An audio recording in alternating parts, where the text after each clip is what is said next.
I call to order the closed session meeting of the Mayor and City Council at 3:01 p.m. Good evening, everyone, or good afternoon, rather.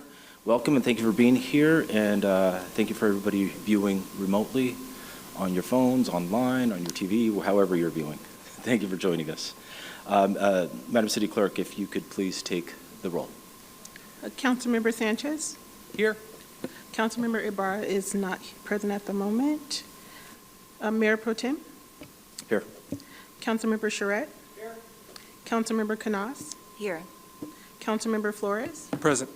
And Councilmember Ortiz is not present at the moment, and Mayor Tran will be appearing via Zoom in closed session.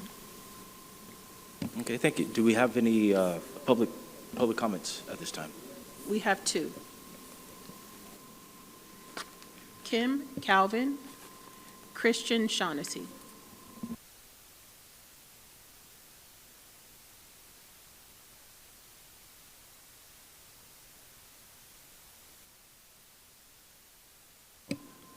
Please proceed. I'm sorry, I'm getting used to this. There's a pregnant pause there. It's all good. Anyway, all right, good afternoon, members of the council, our Mayor Pro Tem. My name is Christian Shaughnessy. I've come here today to speak on item 3 on our closed session agenda. The issues with RDICO did not inspire a great deal of business confidence within our city. There are a great deal of many developers who saw what happened there, who now see the current lawsuit, who now see the current general situation of lawlessness and often discord on the council, that simply do not want to invest in our city. I'm of the opinion that if we want to inspire that business confidence, if we want to get more people willing to invest capital into the city, we have to prevent illegal behavior, or frankly even quasi-illegal behavior, that then results in a deterioration of those with capital believing that this city has a future, that this city and our downtown has a future, and that the Carousel Mall site has a future. The average person that drives through our city, that goes over the potholes, that looks at the blight, sees an empty Carousel Mall site. There exists an alternate universe, an alternate timeline where something actually is at the site today. And that, unfortunately, is a present that we do not currently live in. And so when we go look at the continued pattern of quasi-legal behavior, as I will call it, that's something we need to put an end to for the sake of getting more confidence into our city, getting more people traveling to our city, and a more revitalized downtown and a greater city as a whole. So thank you. Thank you. Next speaker, I don't see. There's no more speakers. Okay. Well, then at this time, we will convene into closed session at 3:04 p.m.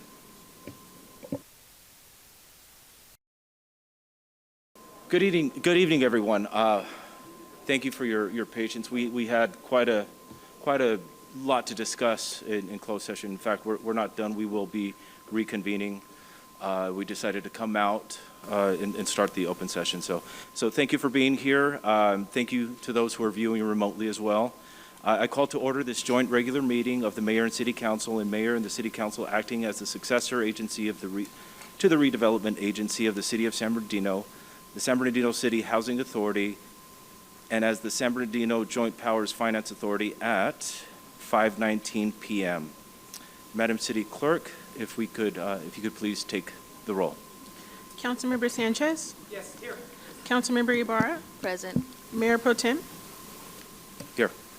Councilmember Charette? Here. Councilmember Canas? Here. Councilmember Flores? Present. Councilmember Ortiz? Here. And Mayor Tran will not be participating in open session. Thank you. At this time, we will proceed to the invocation and pledge. Mayor Pro Tem, may I just report out from closed session before we go on to that? Sure. Thank you. So the mayor and council met in closed session on items A, B, C, and D on the agenda. There is no reportable action from those items, and the mayor and council will go back into closed session to discuss item E at the conclusion of open session. That concludes my report. Thank you. Thank you.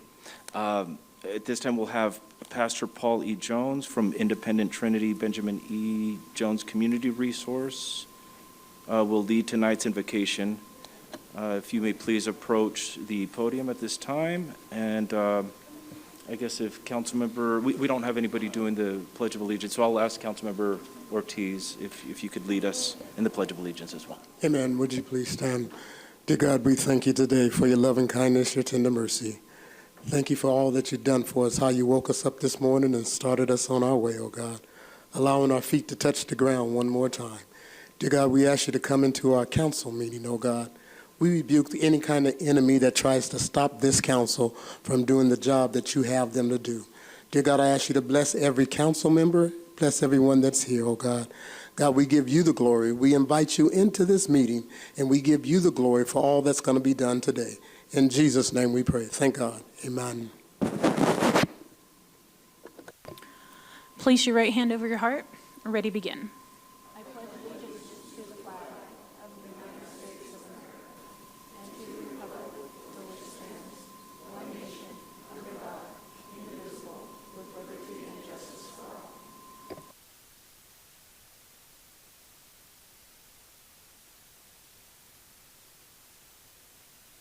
Thank you, Councilmember. And again, just to apologize to the public for our late start, and thank you for being patient and hanging on with us.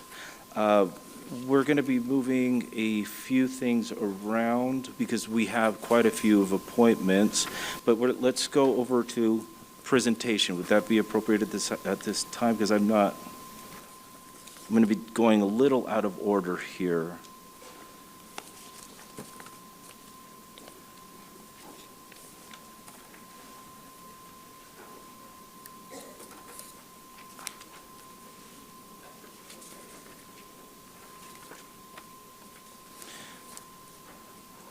Okay, so we have the proclamation for the National Library Week in the city of San Bernardino, April 6th through 12th, 2025. And this will be presented to Mr. Jim Pearson, the president of the City of San Bernardino Library Board. And so if you may please join us up here, and I'll invite all council members to please join up in front as well. Thank you.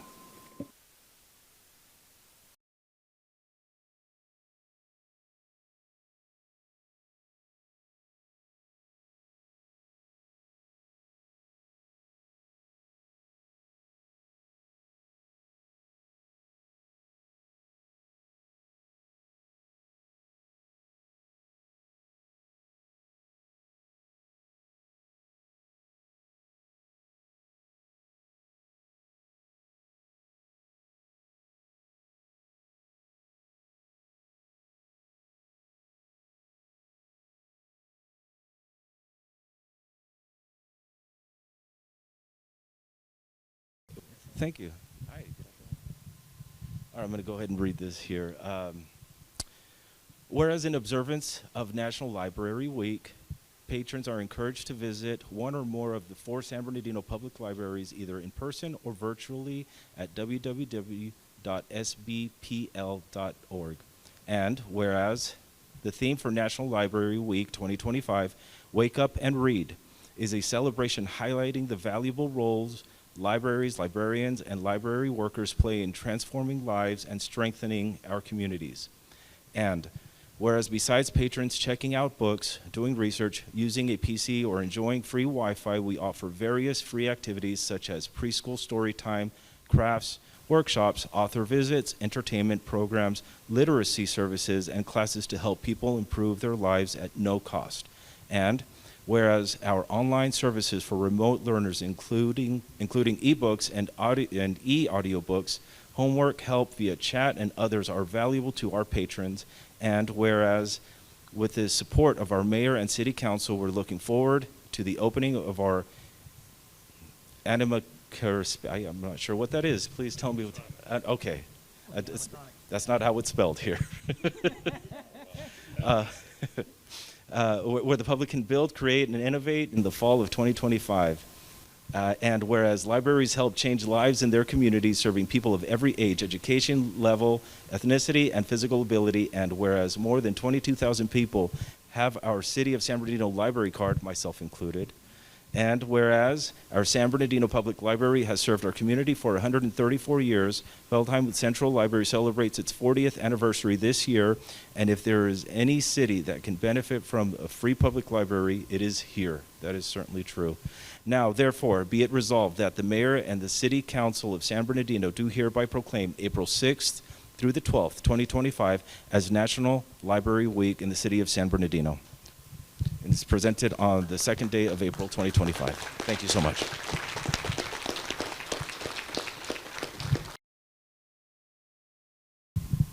Take a picture, and then if you want to say a few words as well.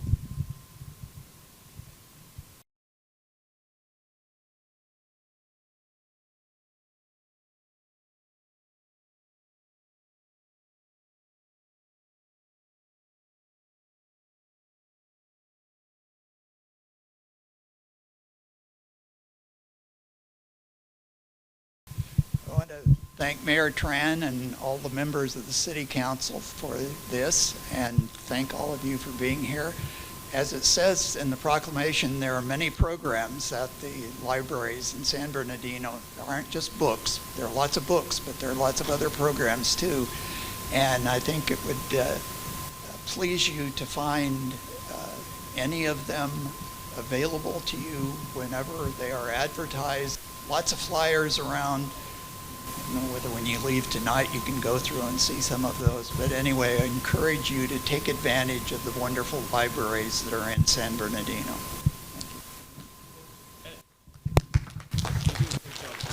Thank you. Well, and thank you to our city manager, deputy city manager, the mayor and council for your support in challenging years, and now we're in a little better position. And thank you to all the department heads, especially city attorney staff who helped me out immeasurably. What Mayor Pro Tem Figueroa mentioned is in the fall we'll have a animaker space area from the Garner Holt Productions where people can build and create things here at Feldheim and do things with all kinds of machines. So look forward to that perhaps September-ish, we hope. So that'll be something you want to come back and see us with. And again, thank you very much to the mayor and council and everyone for your support. Thank you. Thank you so much.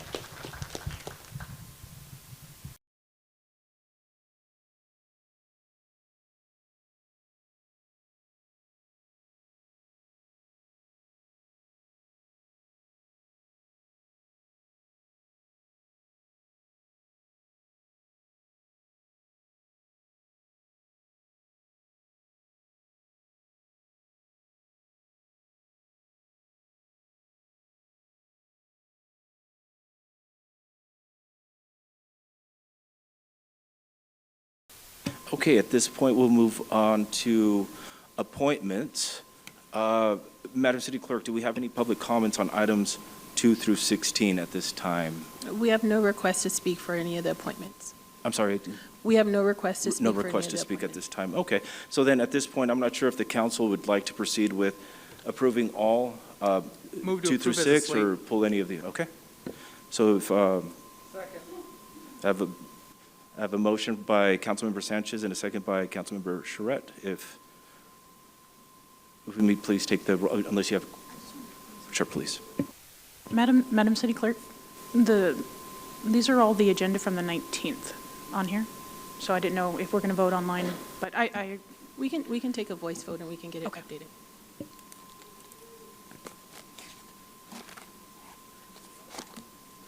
Councilmember Sanchez? Yes. Councilmember Ibarra? Yes. Mayor Pro Tem? Yes.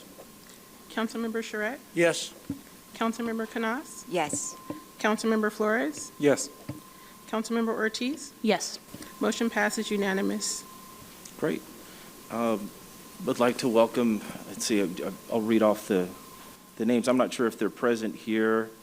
We have Brenda Almanza, Brenda Bell, is it Ronika Negalande, Nasir Harris, Patricia Lynch, Laura Mitchell, Benjamin Pratt. Yeah, if you'd like to come up, we can do the swearing in at this time as well. Maxine Henderson, Michael Segura, Ricky Van Johnson, Anthony Jones, Veronica Martindale, Andrina Armenta, Benjamin again, and Concepcion Mercado. And at this time, while everybody's coming up, I'd also like to say thank you to those who were previously in the same role and served as volunteers in those respective boards and commissions. And I would hope that at some point through the city manager, we can have an opportunity to recognize the outgoing commissioners as well. So just as a recognition also, thank you so much.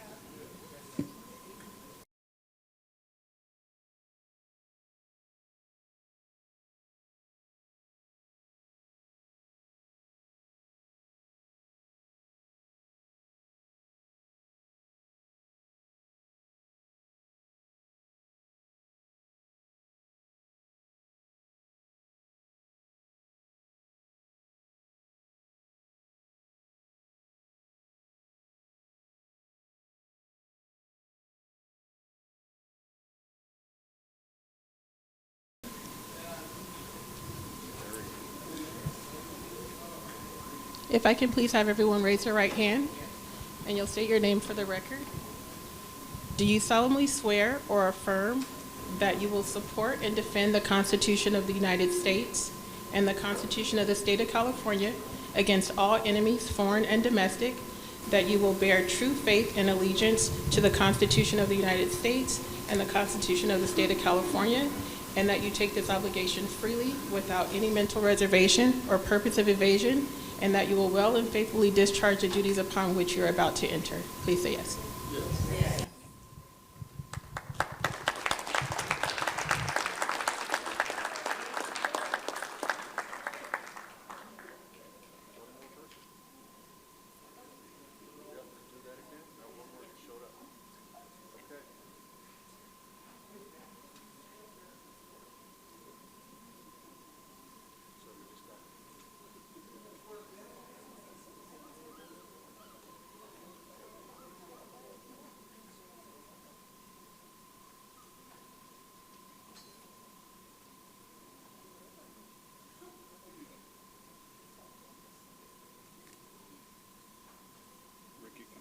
Step to your left, just a step or two.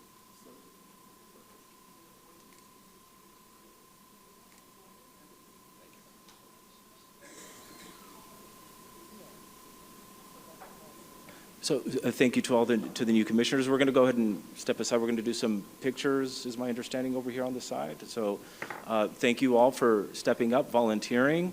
It's truly appreciated. I've also had the opportunity to serve as a commissioner, and so I know that the role that you're stepping up to and playing. So again, I guess from the bottom of our collective hearts, thank you. Thank you so much for stepping up as volunteers and being leaders in our city as well. Thank you.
Okay, I'm going to start asking council members to please start taking your seats again.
Okay, council members, please take your seats. We're going to continue the meeting here.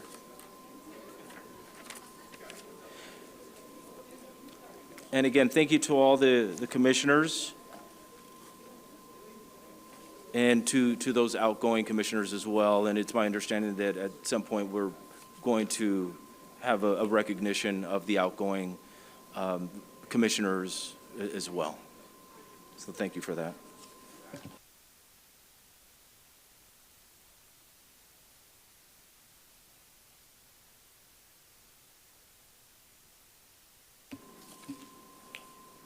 Okay, we have a quorum here. Okay, at this time, public comments will be heard for items on the open session and items not on the agenda. To address the city council, everyone must complete a speaker card and provide it to the city clerk. Only those speaker cards turned into the city clerk will be allowed to address the city council. No late cards will be accepted. Each person should state their name for the record. Once again, if you require Spanish interpretation, we do have an interpreter on site. Please raise your hand at this time to indicate you will need interpreting assistance. In addition, we have interpreting listening devices available in the back as well. And so I'm not sure if we have the, okay. En este momento, yes. Yeah, I asked. I was told no. En este momento se escucharán los comentarios públicos para artículos de la agenda y artículos que no están en la agenda. Oh, he's going to be. Yeah, he's here. Okay.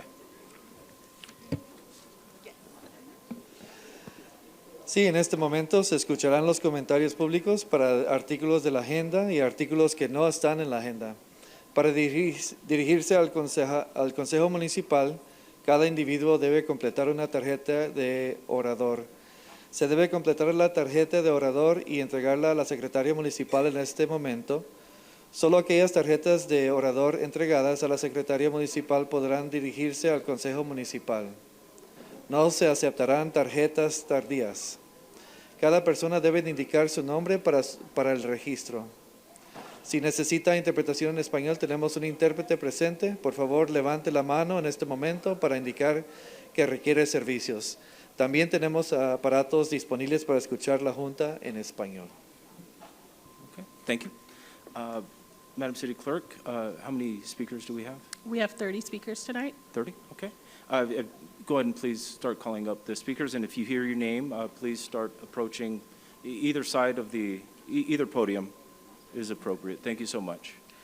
Jan Robinson, Regine Christopher, Joe Solis, Al Palazzo, Mike Hartley, Kim Calvin, Christian Shaughnessy, Georgia L., Eric Marquez, Luis Ojeda, Ronika N.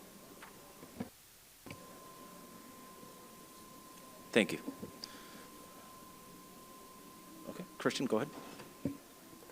I believe I was halfway through all that, so I think anybody that's closer to the top can actually speak first. So let me go ahead. Good evening, Council and Mayor Pro Tem. Kimberly Calvin here tonight, and I wanted to discuss an item on the agenda regarding the vouchers and the amendment to the amount of expenditures for that item. But I really think that what's more important is that we are given an update. How much money have we expended on motel vouchers? If anyone knows that answer. And then number two, is that the city's solution on addressing the unsheltered in our city? Because I don't actually see that as a solution. It is a very, very temporary 2-week fix. And with all the time and all of the resources that the council has had, definitely after declaring homelessness as an emergency, what have we done? What have we built? How much does it actually cost to erect a temporary shelter?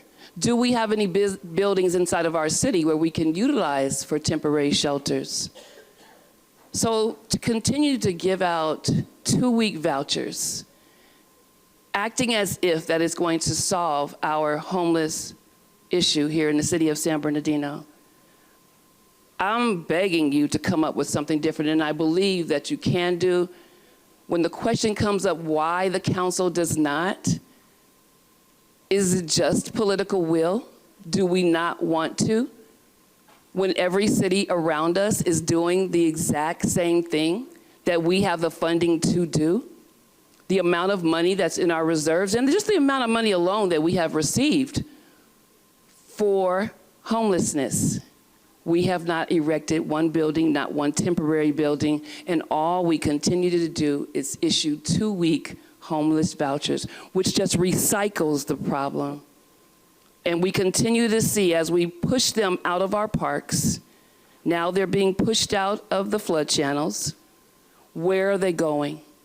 I don't know how many of you are on Nextdoor or have a Ring doorbell, but mine gives me an alert every time someone says that there is somebody who looks to be unsheltered on their porches, in their backyards, invading their private property. But what else are they supposed to do?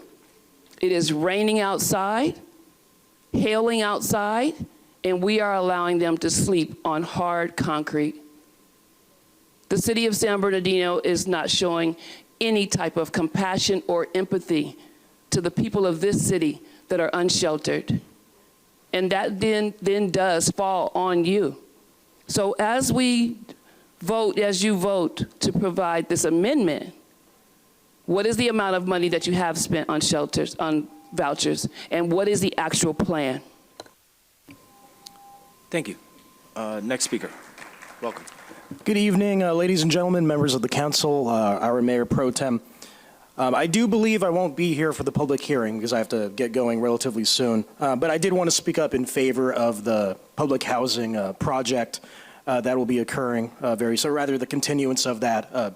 Just about anything we can do to increase the housing stock in the city and provide more housing opportunities for the long-suffering people of this city, our working people, our young people. It's something that is sorely appreciated.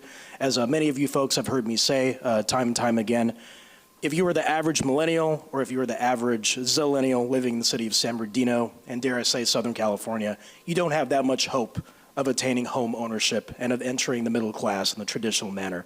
And so just about anything we can do to increase that housing stock and improve the lives of people who want to enter home ownership, who want to go and have lower rents so that they can build up their life savings to acquire that home ownership, I think is a very beautiful thing.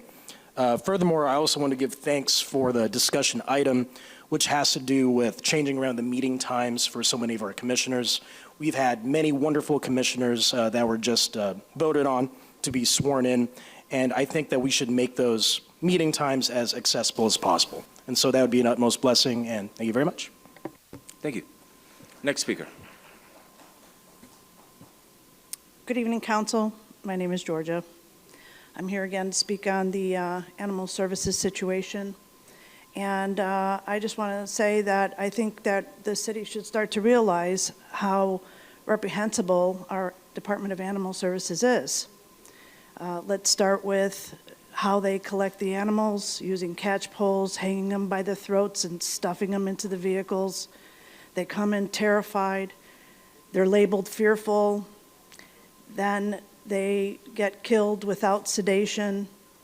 And then we send them out for rendering into byproducts. These are people's pets. These are dogs and cats that they're rendering. How disgusting is that? I mean, when are we going to change anything? Are we just going to keep on doing what we're doing? I mean, what's going to change? We got $700,000 requested, line number 18 on the consent calendar with no itemization. What's that money for? Do we know? It's very general. It's for a bunch of stuff. It's not for food because Director Watson says we rely on donations for food. That's why the animals are starving. So what are we doing? Are we changing anything? No. Animal Services brags about all the social media sites that they're now on, and let's just talk about Nextdoor. If they're on Nextdoor, they'll see that people are selling puppies constantly. You can go on Nextdoor and you can get yourself a puppy, a kitten for sale. Why aren't they cracking down on that? I mean, it is illegal. All dogs over 4 months have to be spayed and neutered by mandate in this city. All bull dogs, pit bulls, and bully breeds have to be spayed and neutered in the county. I think even in the state. I'm not sure what the law is in the state. This is a Department of Law Enforcement, code enforcement, and we aren't enforcing anything. And this is never going to stop. And we are feeding a system that is reprehensible and disgusting, and then we wonder why this city is not flourishing. This is like a heavy blanket and like a curse on our city, not just the animals, but the homeless. And I agree with Kimberly Calvin. What are we doing with that money? And that Mr. Patel, I don't know, his name appears on, I hope he's not giving anybody any campaign funding. If he is, you guys shouldn't be voting on it, giving him more money. Just saying. Thank you. Okay. Next speaker, Mr. Palazzo, welcome to your meeting. Al Palazzo, council members, acting city manager.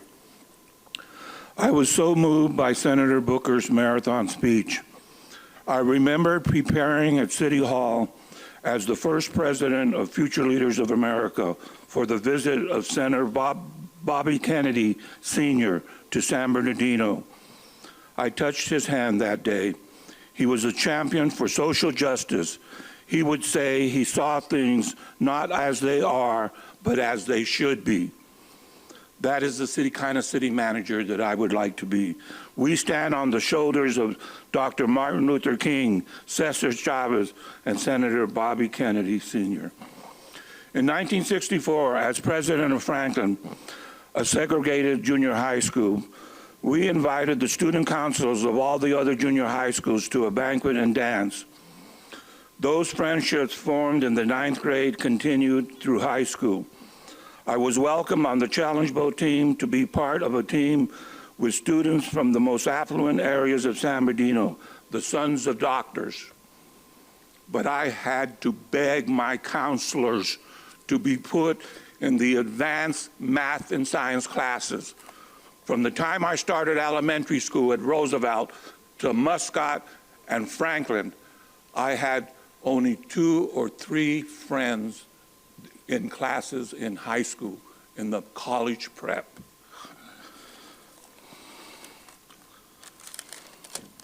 As city manager, I would create economic opportunity for the people of San Bernardino. When I take people on my vision tour, I start showing different types of development that do not exist in San Bernardino. I'm explaining the jobs that could be created in San Bernardino. I tell you exactly where these different types of developments could be built on Mount Vernon, Baseline, Waterman, Highland, downtown. I'll explain the different types of small businesses and the other businesses that will occupy and thrive in these buildings. The lives of the people of San Bernardino connected with the construction and use of will be transformed in many positive ways. Your tax waste and revenues will double to solve the problems that the city has. I will put on workshops during the week, on weekends, in the evenings for the residents to explain in detail how working together we can rebuild San Bernardino. We need a city manager with a vision, who is a leader, building bridges, connecting with the people, and providing solutions addressing the needs of San Bernardino. Oh, I got 20 seconds. I love this city, and I love you guys, but sometimes you irritate me.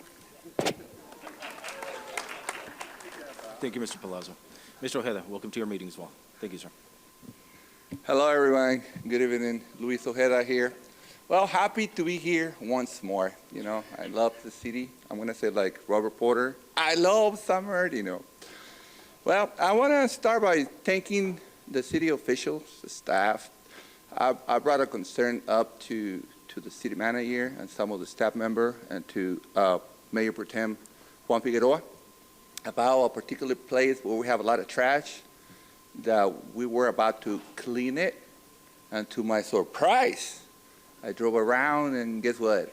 It was taken care of. So thank you for that. I really appreciate that. So yeah, there's so many issues that we need to take care of, right?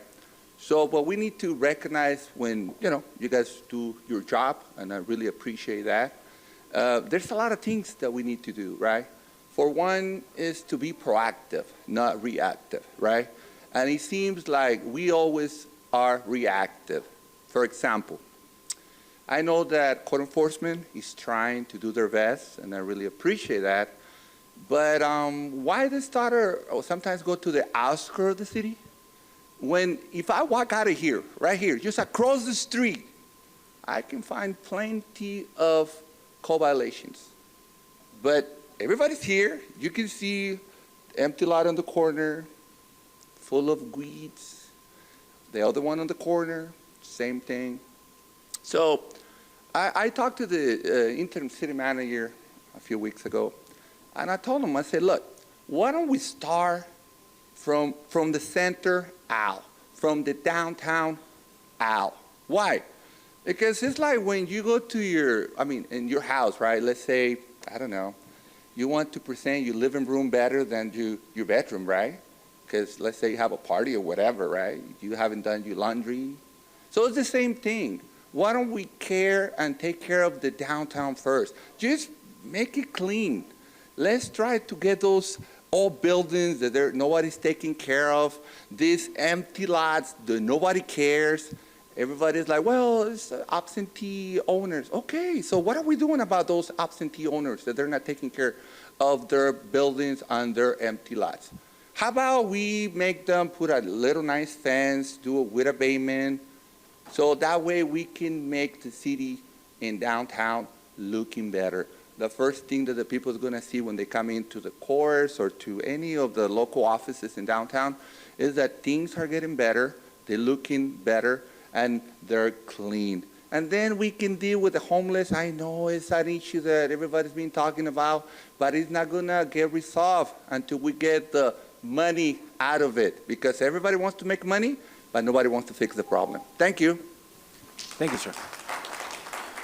While we have the next speaker come up, Madam City Clerk, if we can, after the speaker's done, we'll just call the names out again. Thank you. Okay. Please, welcome to your meeting. Thank you. Okay. Well, thank you. Good evening, everyone. I'm extremely excited to be here today. I have been a resident of San Bernardino for over 4 decades, having lived here and actually owned property for many, many years. Did I say 4 decades? I'm not showing my age, right? Like many of us, I firmly believe in the significant and continuous improvements of our community and really addressing the needs of our residents. Unfortunately, too much time has been wasted during council meetings and afterwards on conspiracy theories, false allegations, payouts, uncovering so-called corruption, hiring and firings, and recently a dog named Potato, as well as personal vendettas from people who use this platform and social media to spread false narratives and concocted allegations to sow doubt in citizens' minds about the city's ability to grow and to prosper. And for why?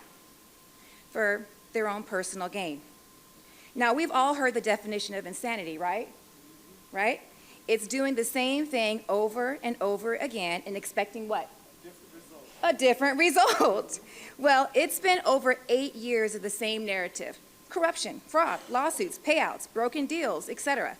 Enough is enough. The citizens of San Bernardino, we're tired. We've heard enough. And if you're tired of hearing the same narrative, what I want you to do right now is raise your hand. How many of you are tired of hearing the same narratives? All right, there you go. Proof.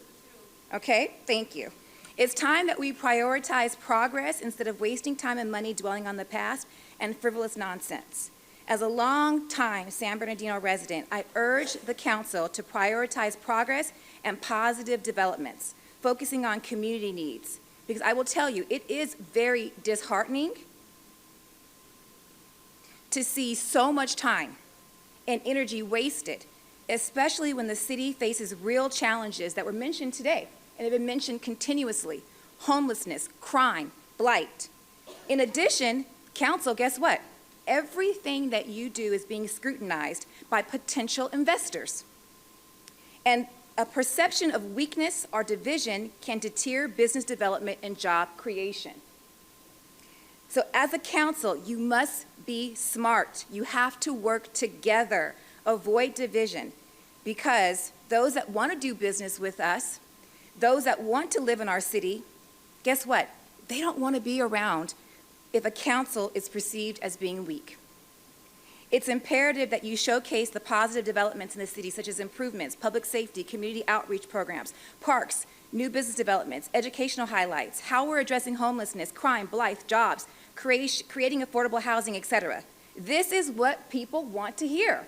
This is what we want to see, okay? So I strongly believe that if we can focus on what's important for the city residents and stop allowing folks to use their egos and personal vendettas and work together instead of in silos, then we will become a vibrant, inclusive, and sustainable city.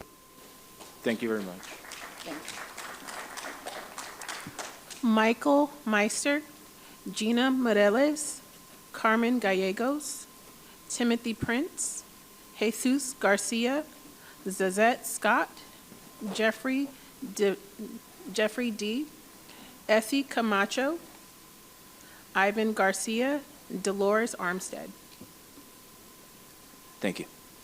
Please, go ahead. Today, I'm not going to talk about Mountain View Park Homeowners Association and how the domestic terrorist and the thief of the president of the Homeowners Association, who just hit us with another $1,000 assessment after the investigation with the incompetent San Bernardino Police Department. It's obviously nobody within the police department knows how to do a forensic audit, nor has the courage to arrest a domestic terrorist. I'm also not going to discuss San Bernardino City Unified that up to this school year has 245 assaults that are documented. That's not counting the ones that happened in the restroom or behind the building, nor the 11-year-old girl that was raped recently. Today I'm here to discuss and to let you know how much I hate living in San Bernardino. I was raised in the city of Ontario. I raised my children in the city of Rancho Cucamonga. When I purchased in San Bernardino, I purchased down the street because I was half a mile away from the San Bernardino Police Department. I was expecting the level of service that I received when my son was a year old. in Ontario. I hate the fact that the city cannot provide its citizens with the bare necessities. We have been without a functioning library, a computer lab, for over a year. I don't understand why every city in San Bernardino County, except the city of San Bernardino, does not have a computer lab. That's a bare necessity. Children need it to do research projects. They need it to print. People in the city without funds need it for job searches. I have a car. I have car insurance. I have money to put gas in it. I can go to Highland, which is my favorite library, or Riverside, but I should be able to walk and use a library here. And the city of Ontario put in a new library with new programs and everything within 4 hours. That's how I found out that we have been without a functioning computer lab for over a year. They were down 4 hours. I don't want to hear that there's no money, because you know what? I pay my tax bill every year. And if you don't have money, all you have to do is make a cut on payroll, management payrolls. City manager, cut their payroll, because they're getting paid too much money for the pathetic services that the public employees of the city of San Bernardino are providing us. Thank you. Thank you. Next speaker. Hi, welcome.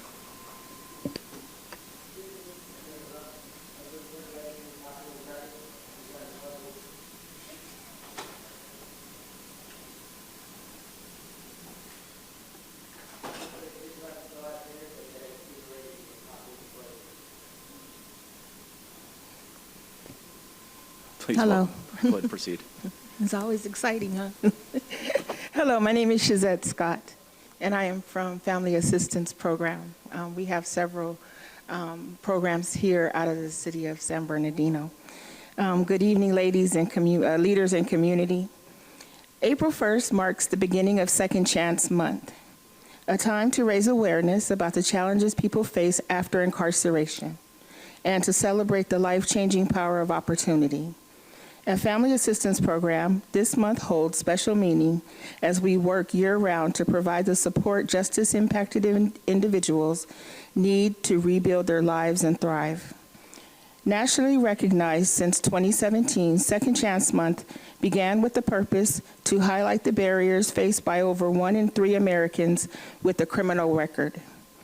Backed by bipartisan support and a presidential proclamation, it has grown into a nationwide movement to promote redemption, reduce stigma, and expand access to second chances.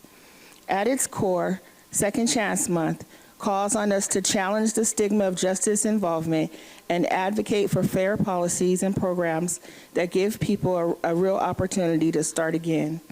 That's why our organization's focus is to offer comprehensive reentry services across San Bernardino County, providing the tools, support, and hope people need to overcome barriers and build successful futures. Our Next Step and Higher programs walk alongside people returning from incarceration, helping them secure meaningful employment, reach their goals, and renew their sense of hope. Thank you. And this is where we all clap and say, thank God for second chances.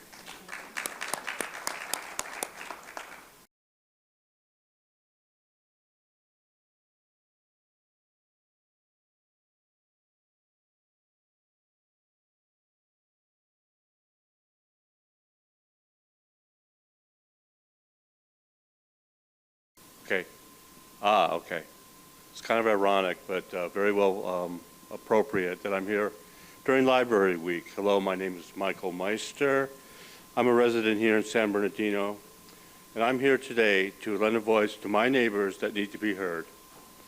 The majority of the residents in the San Bernardino areas are already marginalized and living at poverty levels. They can't afford home PCs, laptops, and printers. They depend on the public libraries, like this one, that are supposed to have updated computers with the availability to make printouts at affordable prices. Without these services, it leaves them and us at a disadvantage, especially to other to the other residents that live throughout our other areas of California that have public libraries with functioning computer labs. The children here in San Bernardino already fall behind the averages in education and literacy, and not having access to public computers will leave them even further behind in the digital age. Parents also need public computer access to search for jobs and benefits that are due to all residents in the entirety of the California state. Let's get these computers back in our libraries and get the residents of San Bernardino equal as the rest of California. Thank you. Thank you, sir. And Mr. City Manager, if we can please follow up regarding this issue and possibly provide an update to the council. Councilmember, Mayor Pro Tem Figueroa, we have actually, we'll quickly mention, we have a substantial amount of money coming to the library in process, updating their entire system, so computer system. So we'll address that. Thank you. Okay, thank you, sir. Mr. Prince, welcome. Welcome to your meeting, sir.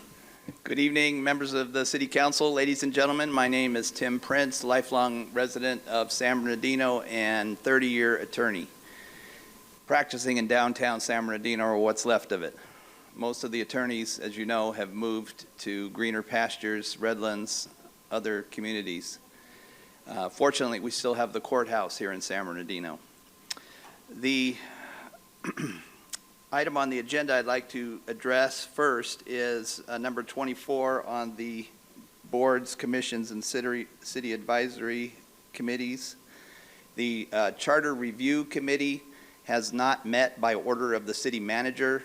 Many previous city managers ago in the revolving door city manager position. I guess they thought everything in the city of San Bernardino is just running perfectly and no changes are needed. We were never given a chance to dialogue with the city manager or discuss that arbitrary decision. We had work in progress as a charter review committee. I'm glad Ricky Van Johnson is reappointed back to that committee, but let's have that committee reconstituted and meeting again. There's a lot to talk about. We were sold a city charter and we were told that it would fix the city's problems. The city is in worse shape than when that new charter was implemented. There are changes that can be made, and regular review and discussion of the city's governing document is what all responsible cities do. We didn't do that with our historic city charter, and that's why that charter got outdated and thrown away carelessly instead of updated.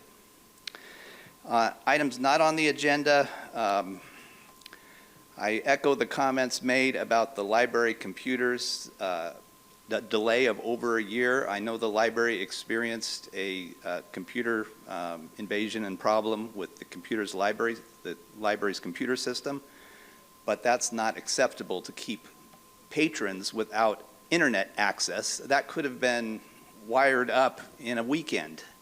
That's completely unacceptable. I'm glad the city manager is committed to look into that immediately. We are a city with socioeconomic need, and not everybody has their own computer.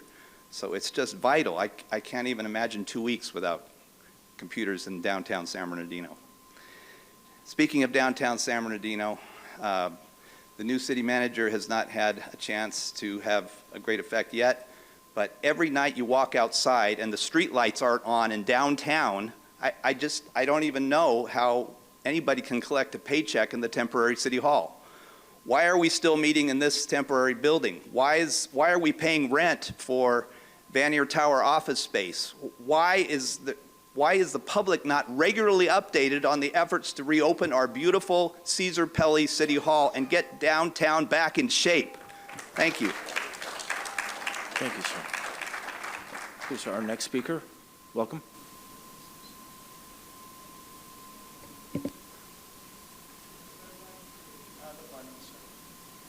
Just push the button again. There you go. Yes, I'd like to see the city of San Bernardino abandon fireworks in San Bernardino to help prevent all the deaths and kids who got hurt with fireworks. They got blind, fingers cut off, or burned off, not cut off, excuse me. And I'd like to see also the city repairing the sidewalks in San Bernardino from 13th and D Street on down, across 8th Street over. And I think they should do something about that. And also the bicycles who have motors on them, not right on the sidewalks, because it's only for wheelchairs and walkers and people with canes and crutches, but people don't care, and we'd like to see the city do something about that. And also, we'd like to see the city do something about the homeless people getting buildings built here in San Bernardino, which I think is really appropriate if they get it done. And I really think the city should do a lot more to San Bernardino to make it look a lot better. Thank you very much and have a good day. Thank you for your comments, sir. Ms. Armstead, welcome to your meeting as well. Thank you. Please. Excuse me. Good evening. First, congratulations to all the new commissioners. You have a lot of work ahead of you, and God be with you, because you need the help. My first question is regarding the homeless services and programs. Do you receive a report from the organizations that we keep giving money to? Who's getting served, how they're getting served, how much is food, how much is housing, what is happening with all the money? Why are we continuing the voucher system? By now, we should have housing. We should have a place for the homeless to go. We keep throwing them out of parks and now out of the whatever. They need a place to go. We have city land. We have quite a few vacant buildings. Can we please set a place up for the homeless to go to? And they need to be different. You need families, you need single people, you need vets, you need seniors. One shop fits all, it does not work. They all have different needs. We need to take care of the homeless. And what is going on with the funding? We haven't had a report, but we see them out more. We see them being thrown out, but we don't see any resolutions. Second one is council meetings. Why do you keep moving the council meetings earlier in the day? I know the strategy is to keep people from coming to talk to you. The strategy is to keep us away. Why not have closed session early, how about instead of having the closed session early at 3, why not move it a regular meeting down an hour to 6 so people can attend again? Because it's really hard when you're working to try and get here. You need to leave it open for the citizens to approach you. You've made it so we can't. Very difficult. Item 17, the $45 million in bonds for the housing. There's no fiscal impact to the city's general fund. That was great.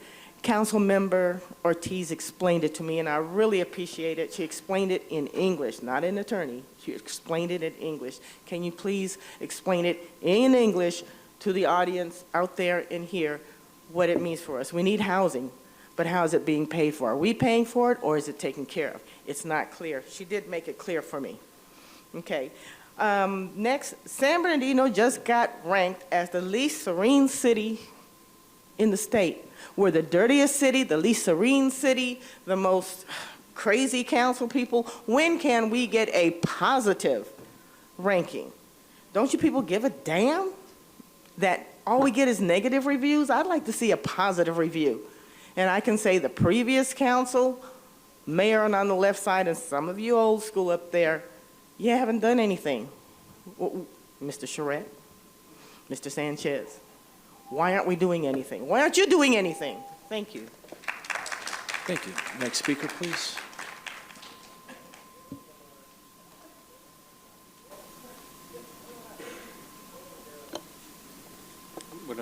Buenas tardes.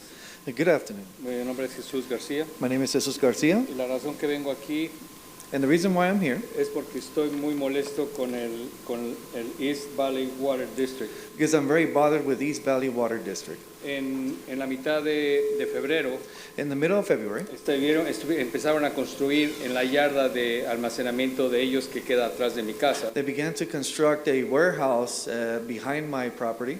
Y no hubo una notificación en absoluto de que iban a tener ese proyecto. And there was no notification about this project. La razón que yo compré esa propiedad fue por la vista que tenía hacia las montañas. The reason why I purchased this property because of the view that I had of the mountains. Y la razón es que ahora tengo la vista, tengo un edificio atrás de mi yarda con metal. So the issue now is that I have, my view is this building that's blocking the view. Hablé con el superintendente del proyecto, And I spoke to the superintendent of the project, señor Williams, Mr. Williams. y me dijo que una explicación solamente fuera de sentido común. He said that the only explanation was a common sense one. Cuando se hace un proyecto, supuestamente tienen que pedir la opinión de los vecinos alrededor para ver qué impacto va a tener este proyecto. When there's a project, there has to be the neighborhood around has to be aware of the impact that's going to be had because of the project. Nunca pasó esto en mi situación. And this did not happen in my case. Y cuando yo hablé con Mr. Williams, a la semana me recibí una carta del departamento, del Water Department. And when I spoke to Mr. Williams, I received a letter 3 days later from the Water Department. Cuando tenía solamente una semana para construir, para terminar el proyecto. When there was only 1 week left to finish the construction of the project. Aquí tengo unas fotografías de lo antes. This is the photograph of the before y después. And after.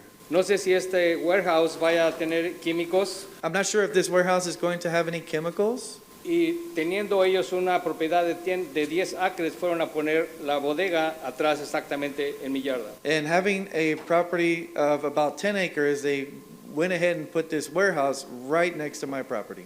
Ahora, cada vez que van los camiones a recoger herramienta o suplementos, so anytime now that the big rigs come to pick up supplies or any tools, se mantiene una polvadera, o se mantiene mucho polvo hacia mi yarda. There's a lot of dust that enters into my yard. Y no sé a quién acudir para que pueda solucionar ese problema y que no tomen ventaja de nosotros. And I don't know who to go to solve this problem, and so that we are not taken advantage of. Porque deberían de haber tenido una solicitud o propiamente investigar cuál es el impacto que va a dar en los vecinos. There should have been some kind of a request or to know what kind of impact it was going to be on the neighbors.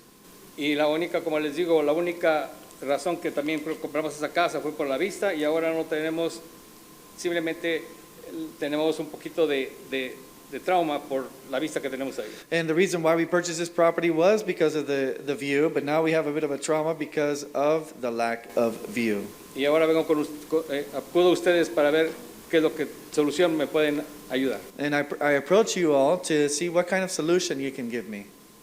Y otra cosa que también quiero decirles es que dentro de lo que es San Bernardino, And another thing I want to mention with regards to San Bernardino, los invito a que manejen desde el freeway, del freeway 210 hacia el 10 y que vean qué impacto tiene su carro sobre la Waterman. and I want you to drive all the way from the 210 to the 10 to see what kind of impact it has on your vehicle on the street Waterman. Hay hoyos, no hay continuidad de líneas y es un desastre para un carro. There are potholes, there's no continuity in the lines, and it's just a disaster for vehicles. Es todo lo que tengo que decir. Espero que me ayuden. That's all I have to say, and I hope you can help me. Disculpe, señor, ¿dónde es que está ubicada su casa? En la ciudad en la línea entre San Bernardino y Highland. The line between San Bernardino and Highland. Can we connect him with the appropriate agency? Aquí tengo los datos si los gustan. Okay. So if there's somebody that we I can have connect the him with. information here if you'd like. Okay, thank you.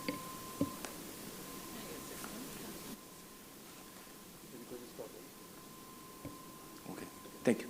Next speaker. Gracias.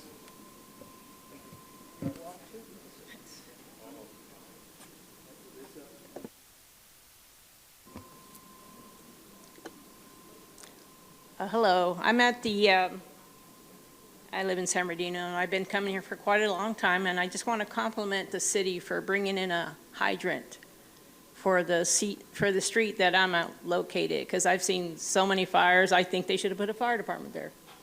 But anyways, they also had an uneven ground since they've been taking so many vehicles, which weren't theirs. I think they should just give us tickets to begin and got those chop shoppers who they knew.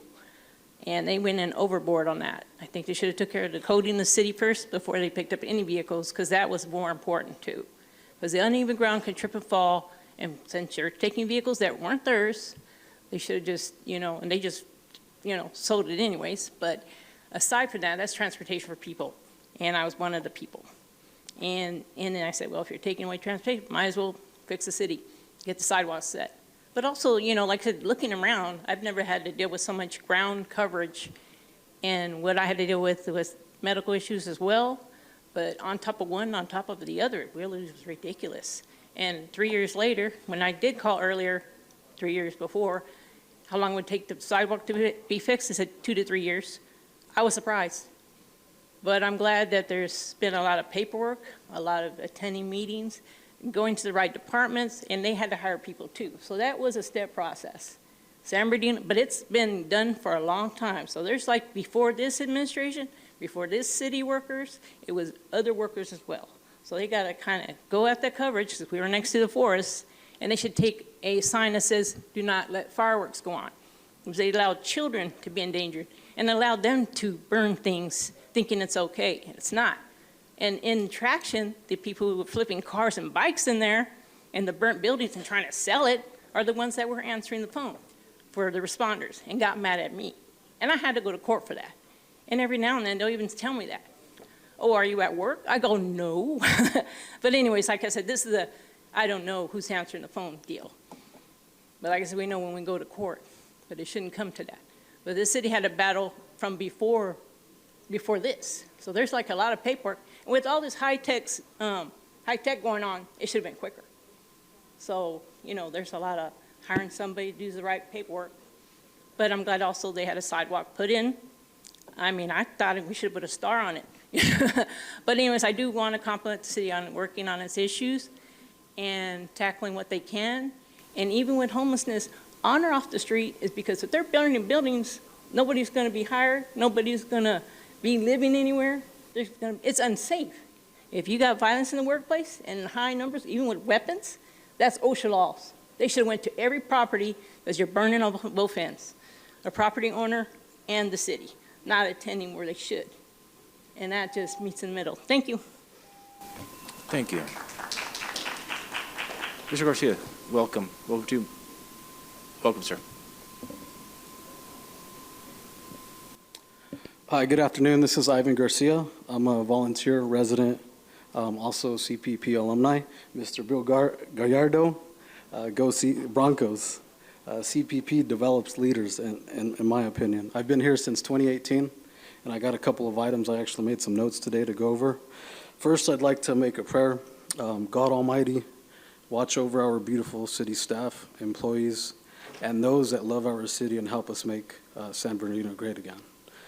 Commissioners, today we appointed 15, I counted 15 commissioners on these commissions and committees. I don't know if that's a city record. That's awesome.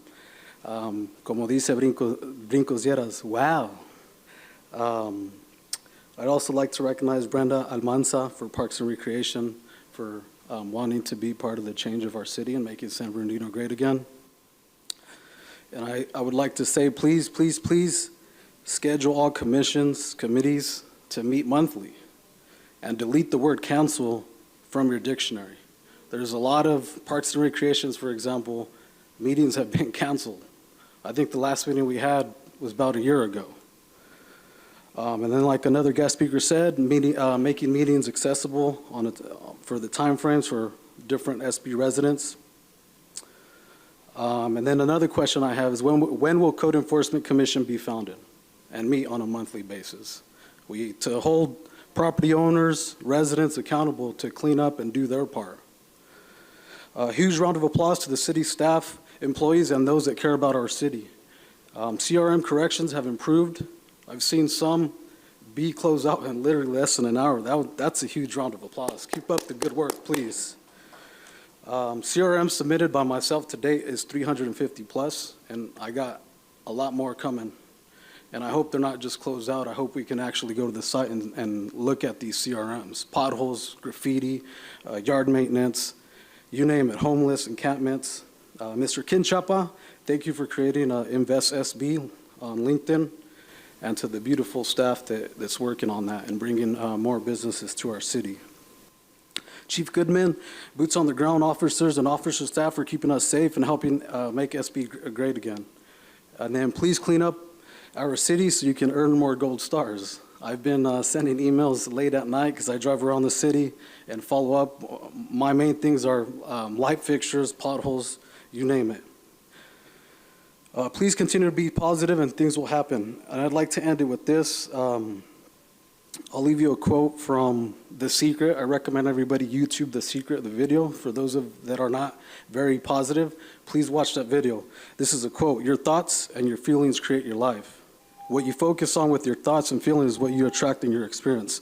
And like Mr. Porter says, I love San Bernardino. Thank you. Thank you, Mr. Garcia. Do we have any speakers? Yeah. Any? I have additional slips. Please. Daryl Terrell, Junior Carrillo, Marvin Newman, Terry Boykins, Ethan Flores, Lydia Zavala, Sharon Negretti, Ray Bloom, and Angel Huerta. Thank you. If you hear your name, please come up to the podium. Please, welcome. Hi, good evening, Honorable City Council. My name is Daryl Terrell. I'm a resident of the city of Moreno Valley in Riverside County. I'm here because of catalytic converter thefts. Some may call them a victimless crime. Ask the person who can least afford it, the one who has to pay a high insurance deductible, living paycheck to paycheck. Ask the person who's been held up by gunpoint. Ask the person who goes months without a vehicle that they rely on for work, to drop off their kids, to pick up granny's medicine. That's why your Honorable County Board of Supervisors passed the ordinance back in August 23rd, 2022, which is called the One and Done Catalytic Converter Unlawful Possession Ordinance. And what that said is if a person steals one catalytic converter and have no proof of ownership, they face a criminal liability. They face jail time.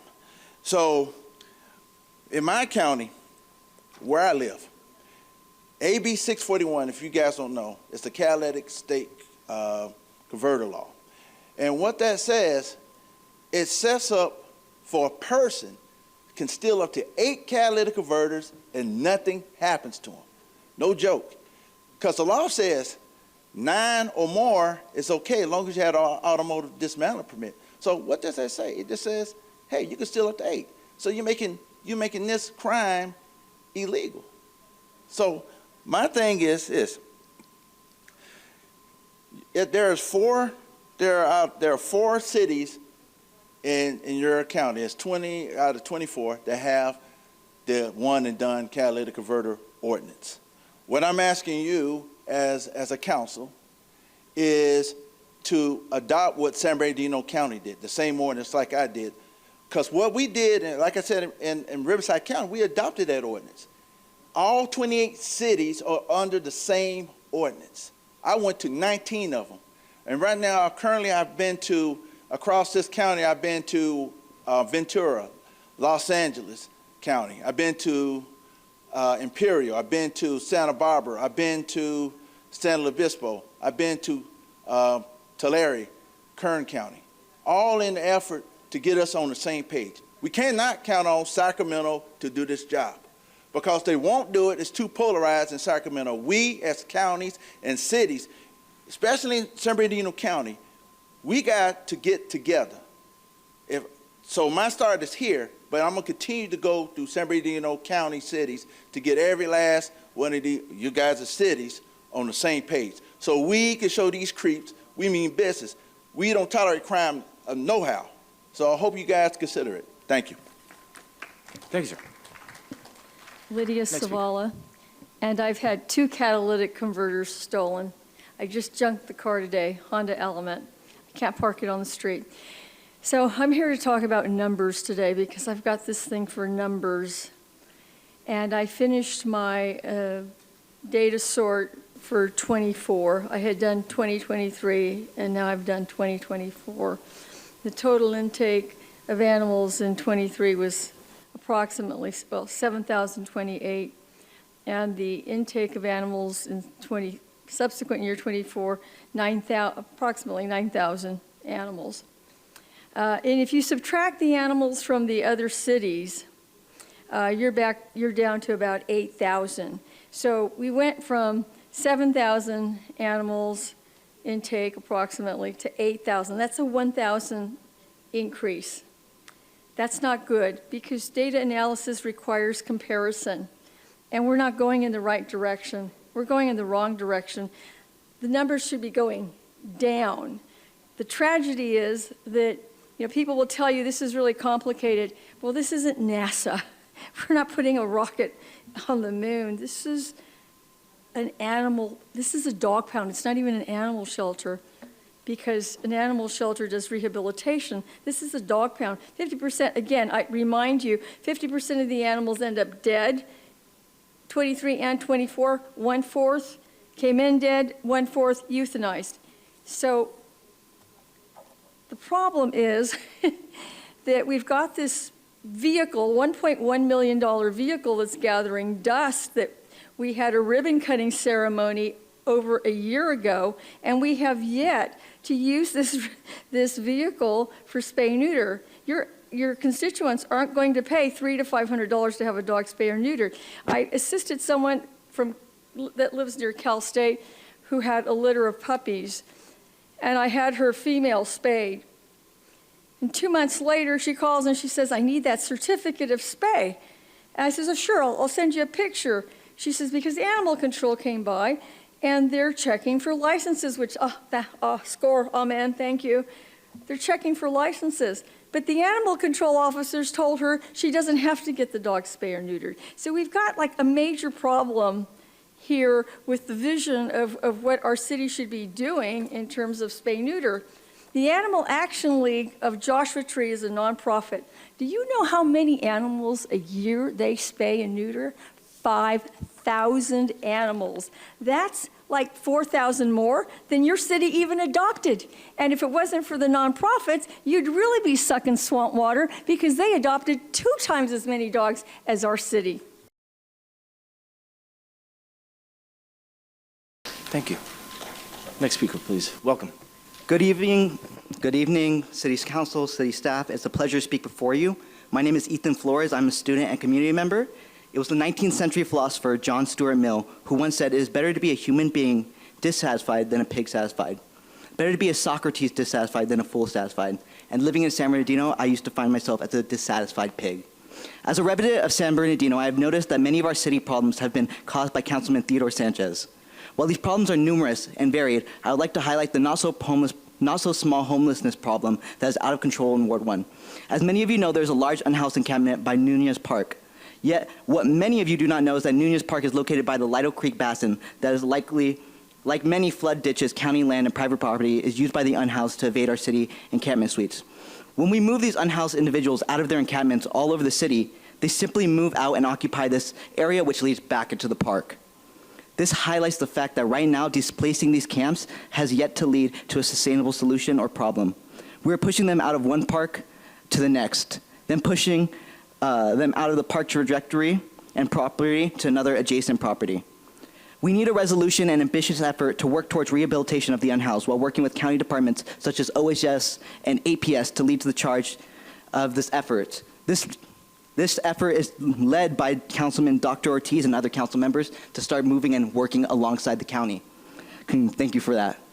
It is the sad truth that Councilman Sanchez has been an ineffective leader on this issue and many others. You don't have to take my word for it. All you have to do is literally look out this window. On top of the human rights disaster by Nunez Parks, the blight and violence in Ward 1, we have numerous accounts of abject corruption by Councilman Sanchez. If Councilman Sanchez does not resign, we as a community must recall him. I urge you all to vote yes on the recall and join us, the people of San Bernardino. And just to add on to that, I also noticed that a lot of you have issues with the trash, which we as the people of San Bernardino are working on doing a large-scale cleanup that should be organized by our councilman, but it's not. Thank you. Hello, welcome, sir. Good evening. Honorable Mayor and council members, thanks for your time. I've been a resident here for almost 50 years. Same house, same corner, same scenario. Taxpayer, I got great looking property. My concern is we were left in the dust. The side street is Alameda from 28th to the end of the crosstown freeway. We were left in the dust, deteriorated streets, sidewalks, raised sidewalks, approaches, all kinds of different things that weren't taken care of during the process of the streets being repaved. I've lived here that long, and I've only seen the streets paved twice in those many years. I'm concerned with the neighbors, the sidewalks. I represent them, the appeasement. We have a great curb appeal. I'm proud of where I live.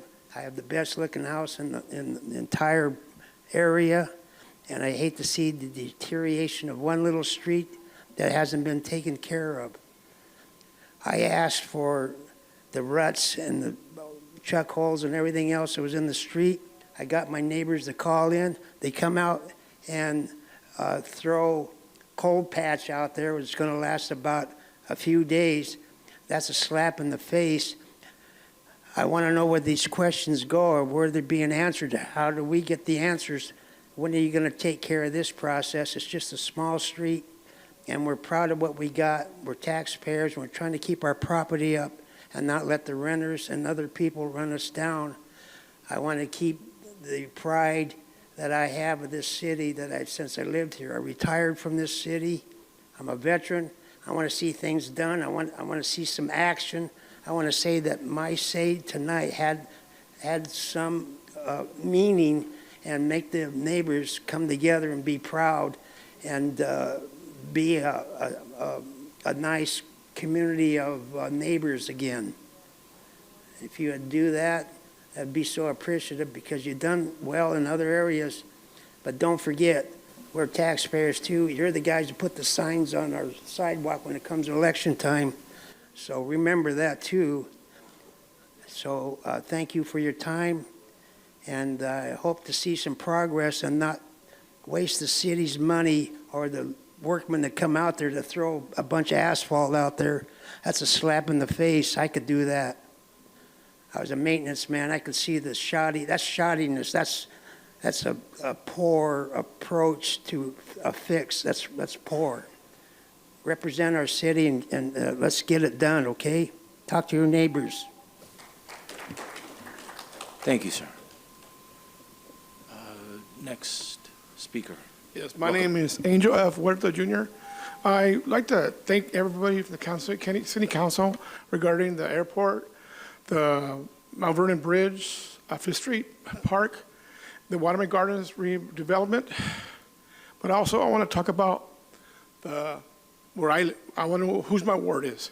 I live off of San Marino Avenue and King Street. I don't know who my ward is. I've never seen them, been around me. Regarding paving of the roads. My dad lived 92 years old. Once. He seen his paved road. Once.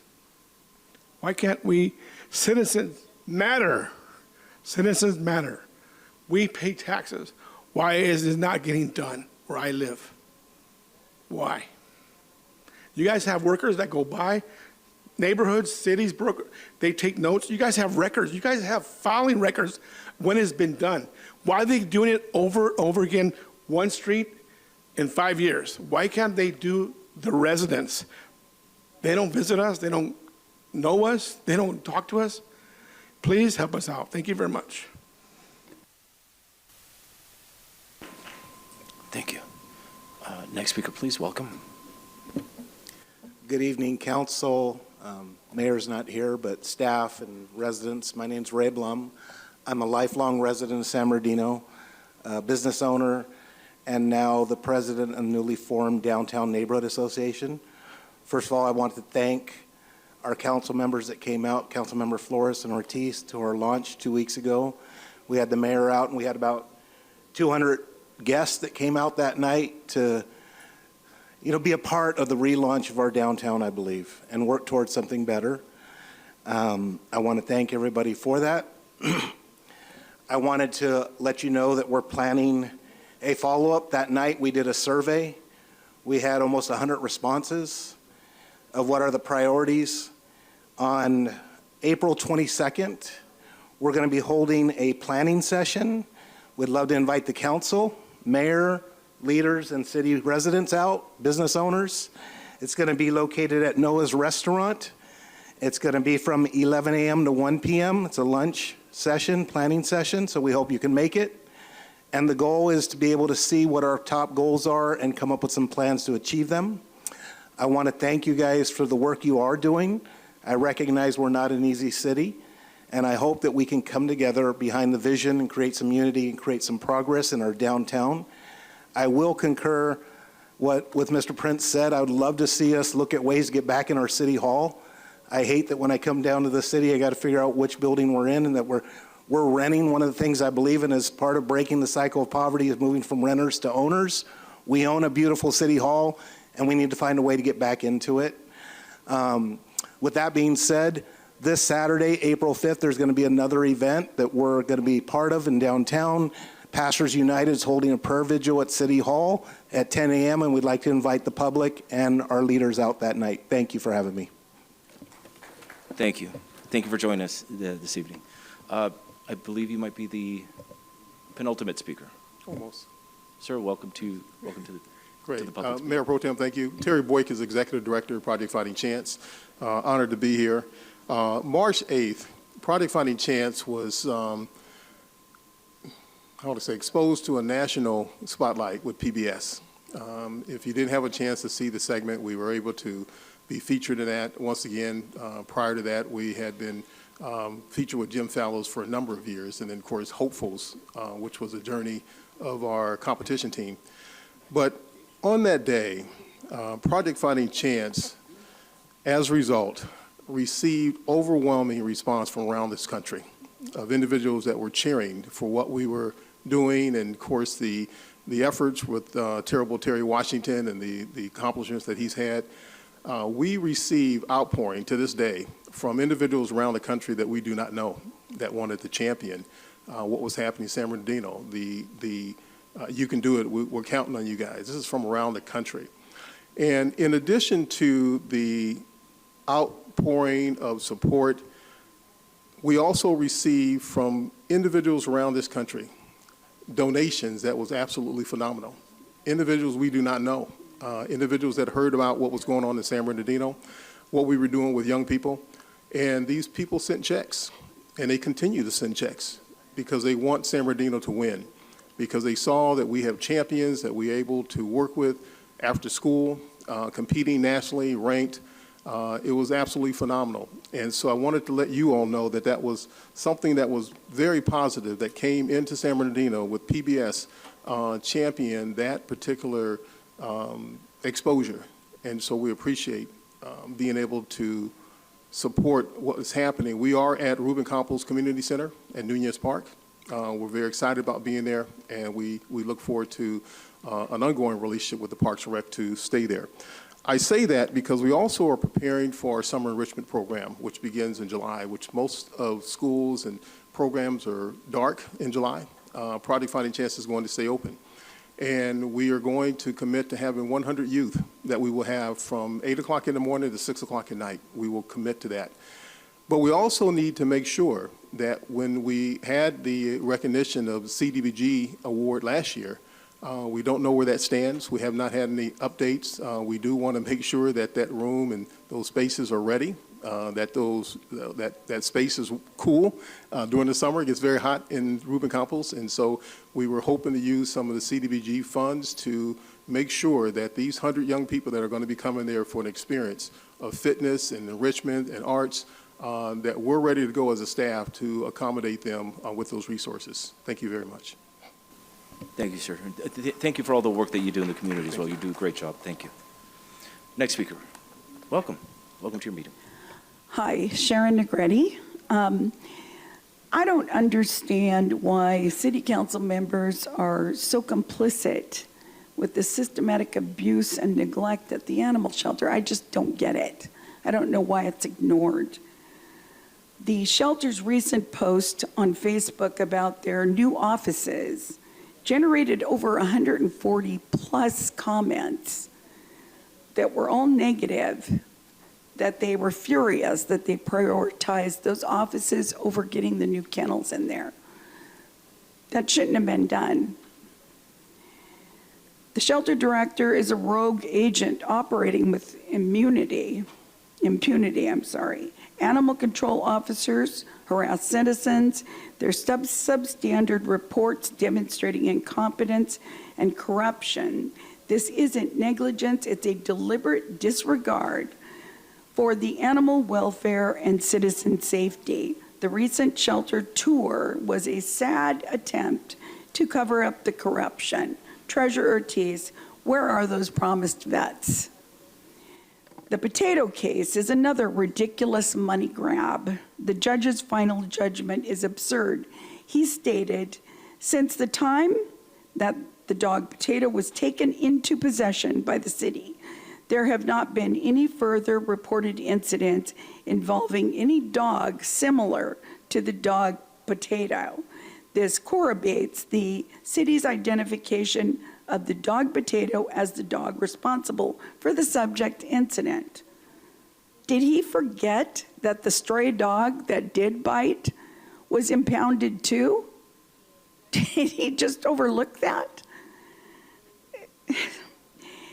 Due process is a constitutional right. Now Emily and her husband are not able to have their baby shower because they can't afford it. These are taxpayer citizens. This should not have happened to them. At the last Animal Control Commission meeting, I sent you an email, Sandra Ibarra.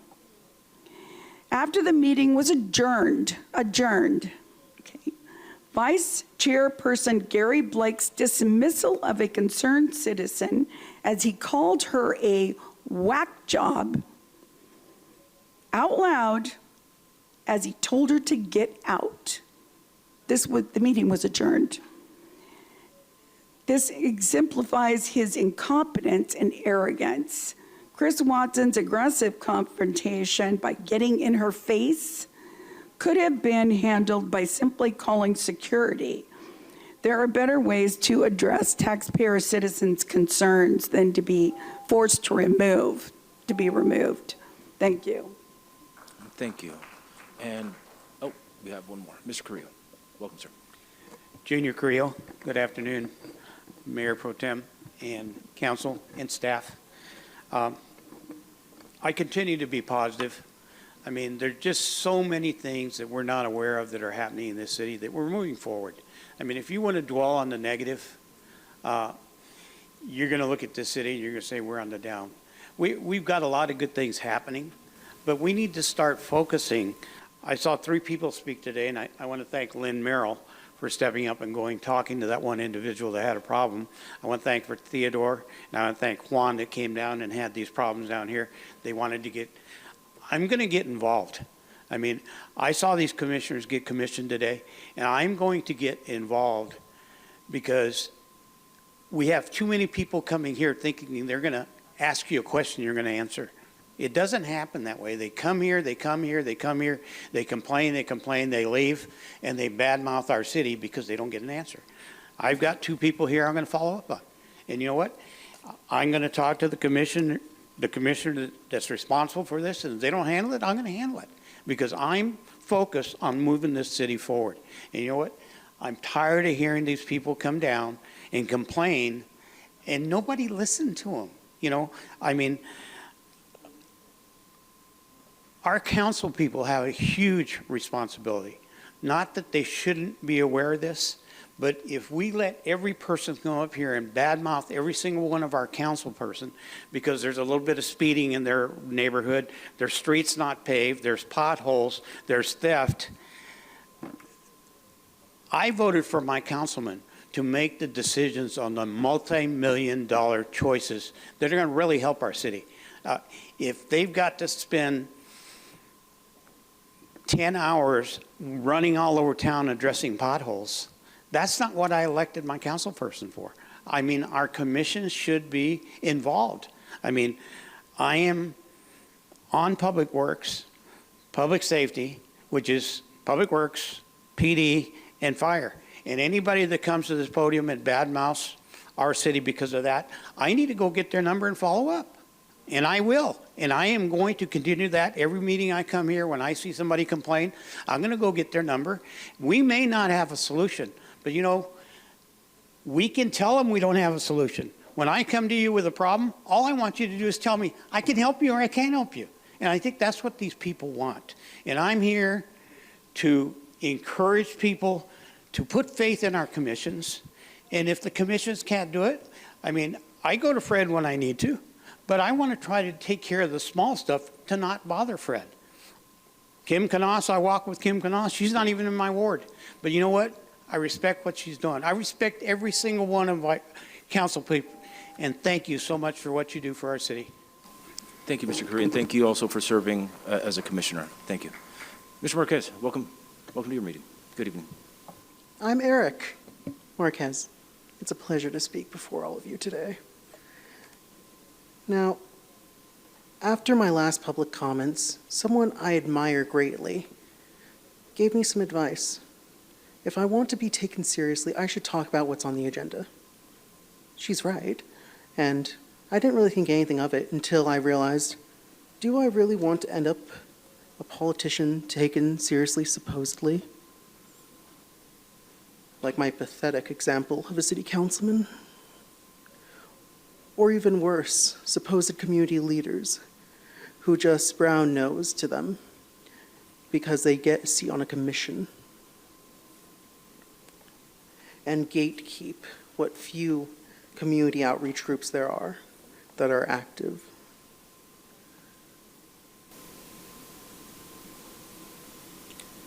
Well,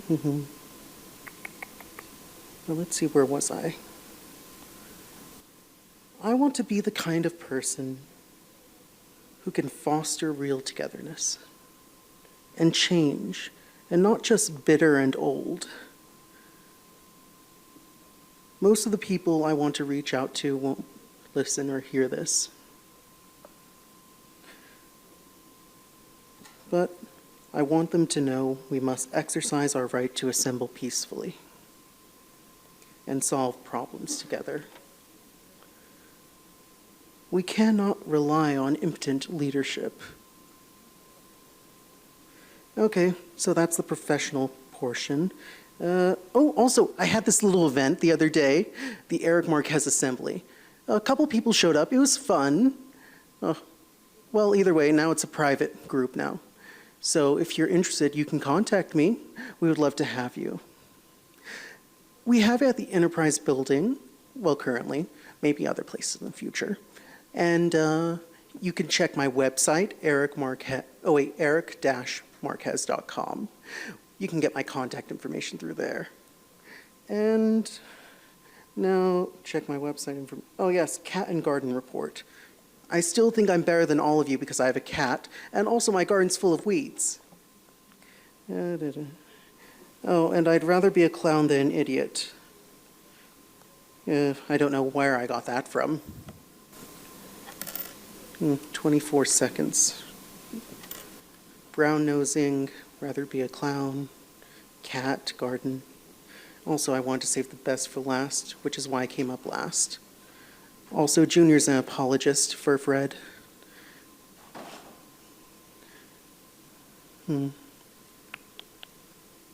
Thank you.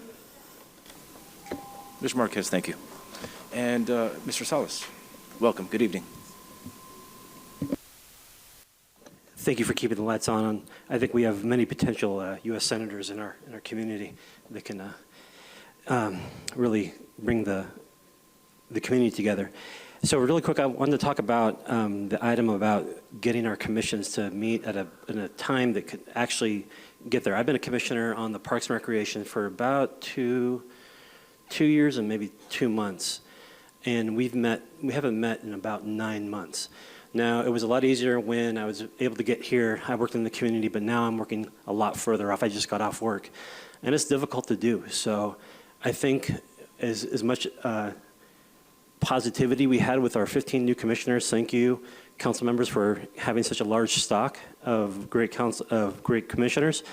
Let's get them to be able to actually work, because if anyone enjoys the farmers market, that came through the Parks and Recreation Commission. So I believe most of you have been there, and it's benefiting the community. So great things can happen from those commissions. They're almost like, as I think our founders would say in the context of federalism, they're like little mini laboratories of democracy and ideas that filter up to the decision makers and really bring a positivity on our commission. And real quick, and I don't know how many buildings we have within the city that have an American flag on top of it, but recently I was looking around our downtown and I noticed that on our top of our vacant city hall, we have a flag that is Old Glory that is a little tattered. And I don't know if it would take Public Works to get up there. It's I know an 8-story building or a 7-story building, so I know it's just not just something we can easily do, but if we can also look at any other flags where we have maybe other American flags hanging and maybe replace those, we can ask our congressional representatives, maybe even the White House, to get some free flags from the federal government that have flown above public buildings. So it'd be great. The least we can do is have at least our indoor flags are, not exposed to the weather, to get those newer flags up so we can see that those things are properly displayed for all of our residents. That's all I got. Thank you so much, City of San Bernardino. Thank you. Any other? There's no more speakers. No more speakers? Okay, well, thank you to all the speakers this evening for joining us and participating in the People's Meeting. We will be moving on to the city manager's updates at this time. Mr. City Manager, if we may please proceed with the good evening, Mayor Pro Tem and members of the City Council and community. It's my pleasure to give you the City Manager update.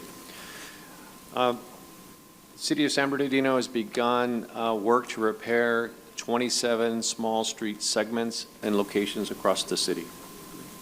The $5.8 million project will be ongoing and take approximately 1 year to complete. You'll see in this graphic here the project 30th and East Street during and after. And I will share with the community, this council is committed to a significant amount of public improvements over the coming months and years. So stay tuned for that. Next up, we have applications open for the OORP program. The Housing Division is now accepting applications for residents to apply for up to $40,000 in forgivable loans for home repairs and improvements through our owner-occupied rehabilitation program. This council allocated $920,000 for eligible homeowners. The loan is interest-free, and over time, if you continue with the loan and remain in the home, it can be forgiven over years 6 through 10. So funding is on a first-come, first-served basis, so please look at our website and make an application. The city broke ground on our Sycamore Lake Park Improvement Project. Last Thursday, the city marked the $13.8 million investment into improvements at the park with a groundbreaking ceremony. Work on the 44-acre park is now underway and expected to approximately take 1 year to complete. Spiker Park upgrades. Tomorrow morning at 11 a.m., the city will mark the first phase of improvements to Spiker Memorial Park with a small ceremony. Among the improvements include lighting upgrades at the ball fields and upgrades to scoreboards and the field itself.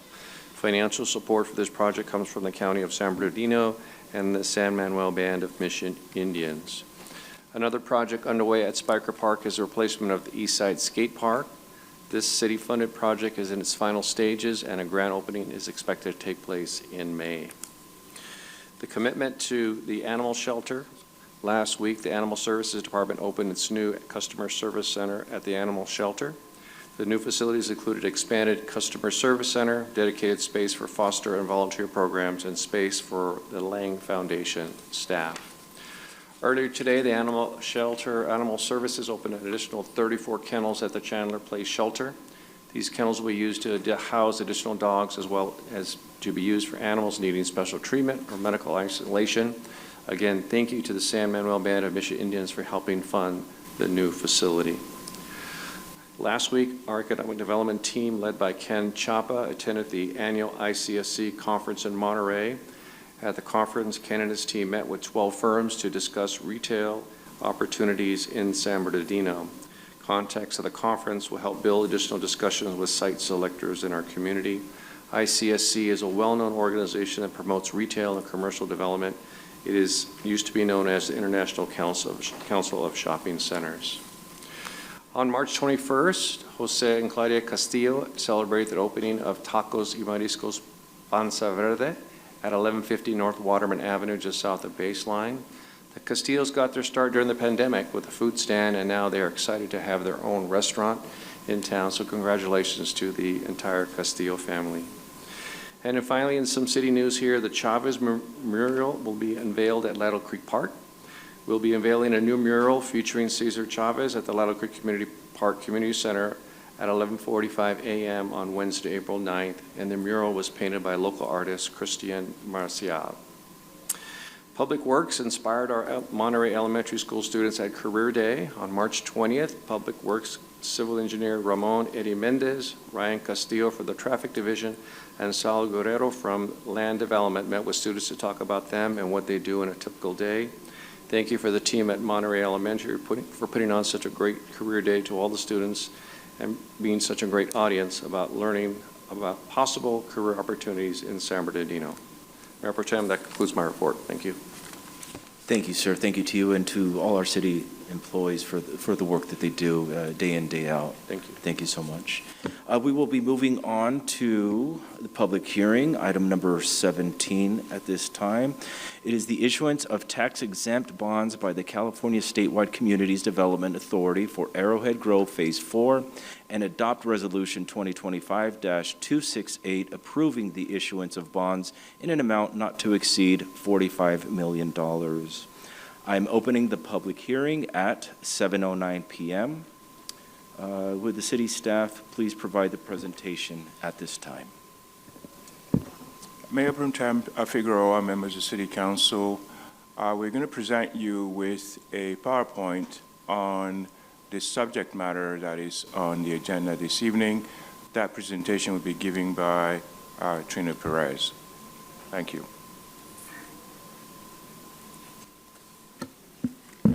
Good evening, Mayor and City Council. Just wanted to make one small note that the presentation was a last-minute ad, so the presentation is available to the public in the back, and it has been made available online. So the housing staff has requested this public hearing for issuance of the $45 million taxes and bond for the financing of Arrowhead Grove Phase 4, an affordable housing project.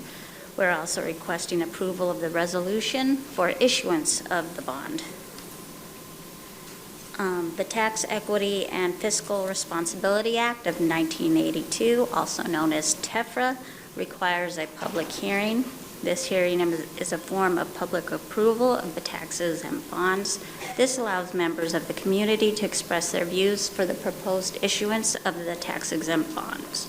Tax-exempt bonds are a common financing mechanism. It reduces the development financing cost, and it will be repaid from the project's rental revenue. The bonds are to be issued by the California Statewide Communities Development Authority on behalf of the project, and the city is not obligated to repay the bonds. The city's responsibility is to host the hearing as the local jurisdiction and adopt the resolution. There is no fiscal impact to the city.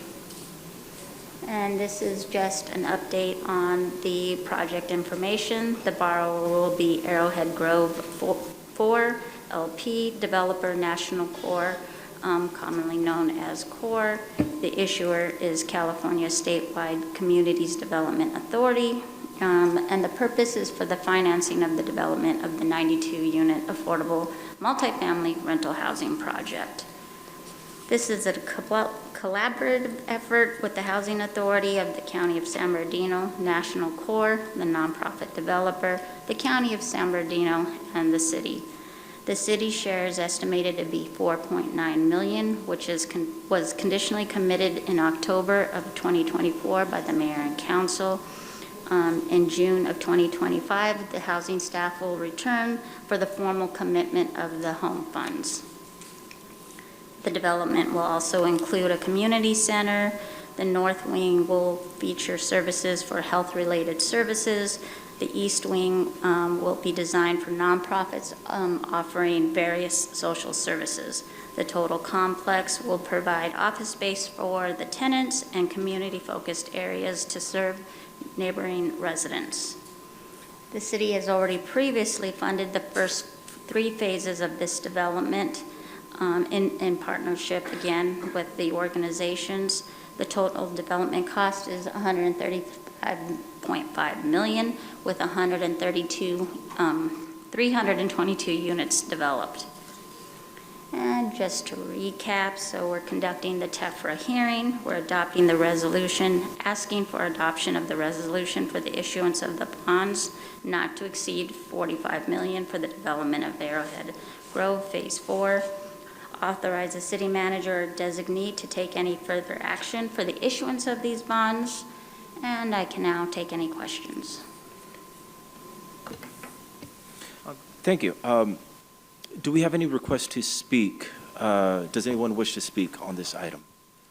We had one request to speak from Christian Shaughnessy, but I believe he may have left for the evening.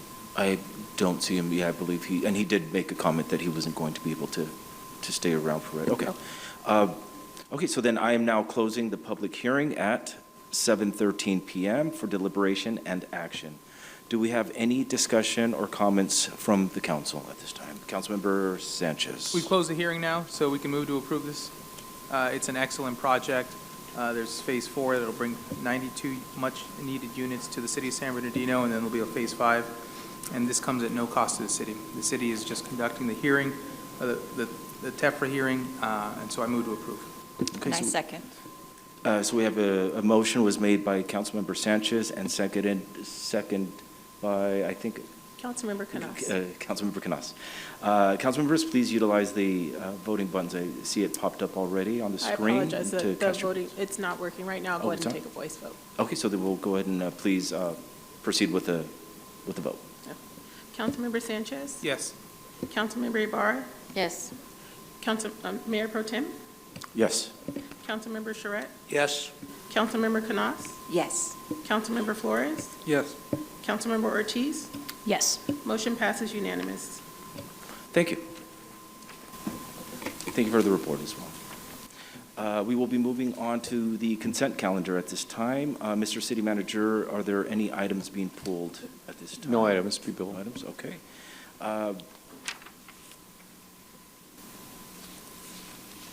It's interesting. Are there any council members that wish to pull any items from the agenda?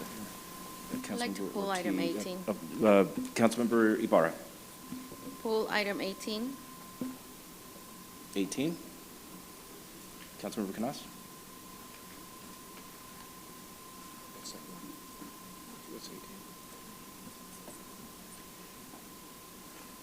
I'll come back to you. Councilmember Sanchez?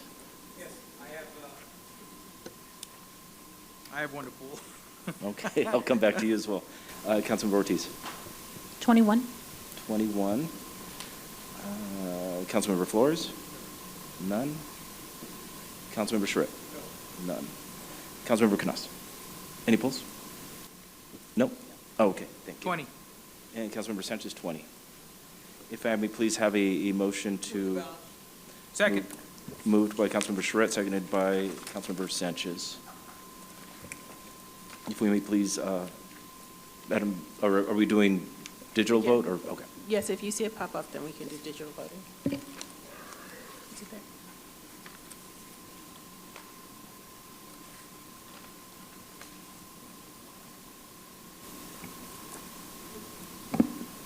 The motion approved unanimous. Okay, thank you. We will move on to item number 18, pulled by Councilmember Ibarra. Please proceed.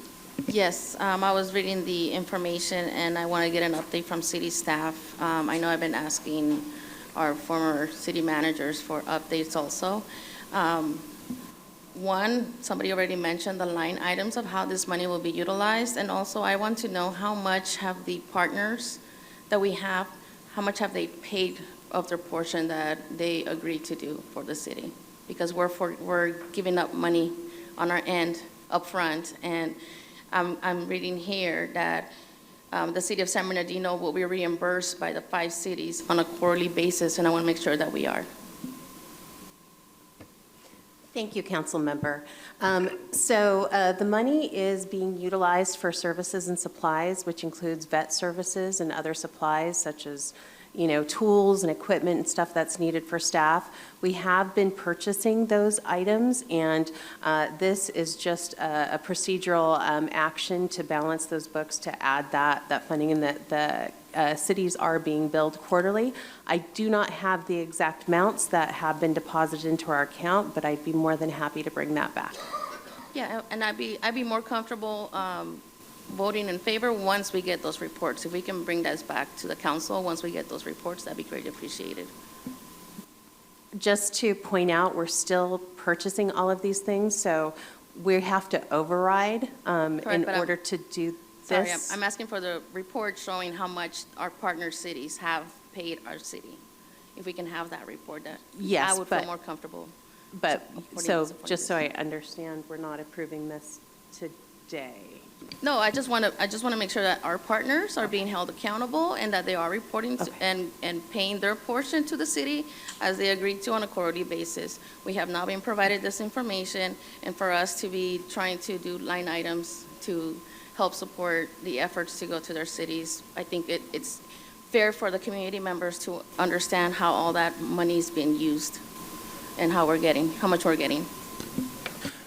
I have Councilmember Sanchez, followed by Councilmember Ortiz. Yes, this partnership, this is in its infancy. We have not really provided services yet, so we can't be billing them for services we haven't provided yet. They will be contractually obligated to pay what they owe the city once those services are provided. These are those capital investments that we're making in order to have the capacity to be able to be a regional shelter, which is what the direction from this council has been for the last several months, correct? So it's a little bit of both. They're being billed quarterly already for both the capital improvement as well as the actual staffing and supplies costs. So they're already being billed for those costs and through our finance department. So since we started taking in animals in July, they've been billed for those services. And they're paying their bills? Is there any outstanding? Again, I would have to check with finance, and we'd have to get a report. Good evening, Mayor Pro Tem, City Council.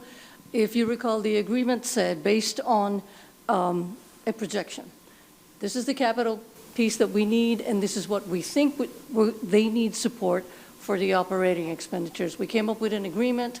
We told them, based on your past history, this is what we think we can bill you for based on the intake. And so we started that July. Now that, again, that was a budget. It was a projection. Now that we're done 6 months, so what we did is we billed them the first quarter based on that agreement. Now that we've done 6 months, we know what their actuals are, and now we are going to base our next future billings based on the actual intake we get from these cities. So we did do our first quarter billing. We are ready to send out the second, and I know that as soon as we get more actual data, we are going to go ahead and maybe propose a restructure of that percentage. Now, in relation to the staff report today, unfortunately, when we came in July, it only included salaries and benefits. As Ms. Watson is saying, we still have to buy supplies to support their partnership. So we are saying we're going to need about $700,000 for this year to support those partnerships, but we're also going to bill them for that. And if I'm not mistaken, between Chris and the former city manager, the cities were informed of that. So they knew that this is supplies and benefits for the partnership in addition to salaries. Councilmember Sanchez, any follow-up, anything? No, just move to approve. Okay. Councilmember Ortiz? So then, and to make sure, so out of the 700,000, between us and the existing cities, we will be reimbursed by them $325,000 of that, because we're expending 54% of it at $374,000. So we'll be getting a little bit under 50% back of our money. So, okay, just wanted to make sure. Okay, thank you. Councilmember Ibarra, you pulled the item. Any follow-up? I still would like to see how much our city has been paid by those partner cities. And we can provide that And so- information, Mayor Pro Tem, for sure. I would just simply like to reinforce that any direction of staff be processed through the city manager's office as well. Okay, Mr. City Manager, can you help us look into those numbers? Thank you. Okay, I have a motion by Councilmember Sanchez, seconded by Councilmember Charette. If we, Madam City Clerk, if we may please take the roll, or, oh, it's digital. I apologize. Actually, Councilmember Ortiz submitted a motion, and Okay. Councilmember Sanchez second in the system. So if you can go ahead and If that's make your fine. vote now. If that's the will of the council, if that's okay, it's fine. We can proceed with that.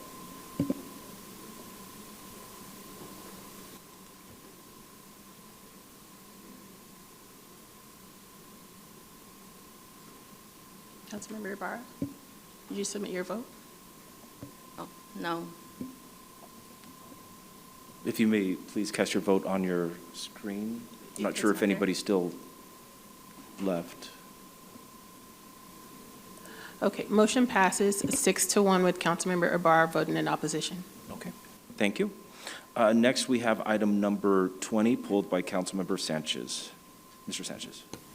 Yes, usually these come with a partner item attached, if not part of the same item, a budget action. So this is to amend the classification and salary schedule, creating this position.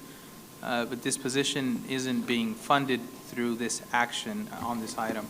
So I want to know if this is going to come back for us to budget, or if this is just going to come back at when we do the budget for 24-25. Sorry, 25-26. 25-26 is when it's going to come back if someone is, if the departments are requesting to utilize that classification. So we just, determine a need for that classification, not necessarily an action to request a position. Yeah, and that's actually exactly why I pulled it, because I'm in support of creating this position. It's just really odd, because usually with this position, there's the salary schedule adjustment or to create the position, and then the budget action to fund that position so that we can actually put someone in that. Yeah, And it's so not, it was- it's it not was like being a- funded right now. It's just because we established the administrative analyst classification series last year. So we have the administrative analyst 1 and 2 and the senior. So this is the principal level. It's just an expansion of that classification family. Yeah, okay. Well, no, it's something I support. It just seemed a little odd that we didn't have it budget. It should have been as a done last budget- year. As a budget Yeah. action. So you're saying, just want to make sure I hear you clearly, this doesn't look like it's going to get budgeted until the next fiscal year? Yes, any transactions will have to come back to get, to be budgeted through the budget. Wait, that one, maybe our finance director can, because I know when we did a finance policy update, that we changed that, and some of these positions, if they're created, if the salary schedule is created, there doesn't need to be, this can be done administratively. Is that correct? Because if we're not increasing the number of individuals in that department and the position is created, even if it isn't budgeted, as long as it doesn't increase the total dollar amount, that can be funded administratively. Is that correct? Councilman Sanchez, that is correct. We could administratively fund the position with other salary savings. Exactly. Okay, yeah, that's what I thought. And maybe it's something, I know we did this 3 years ago out of expediency, and maybe it's something I think either, the city manager should update when there's an administratively budgeted position, or maybe go back to the way we used to do it, which is where council approves these positions. But yeah, I just wanted to confirm that in fact is the new policy as of 2023. And it seems like, yeah, that's exactly it. Move to approve. Thank you. Thank you. Any other council members wishing to speak on this item? Seeing none, there is a motion by Councilmember Flores, seconded by Councilmember Ortiz on there. I'm not sure if we're doing based on what's digital here or voice.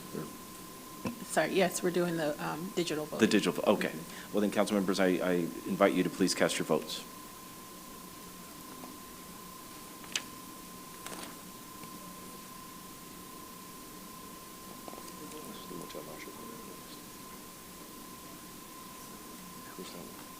Motion passes unanimously. Thank you. Next, we have item number 21, pulled by Councilmember Ortiz. Councilmember.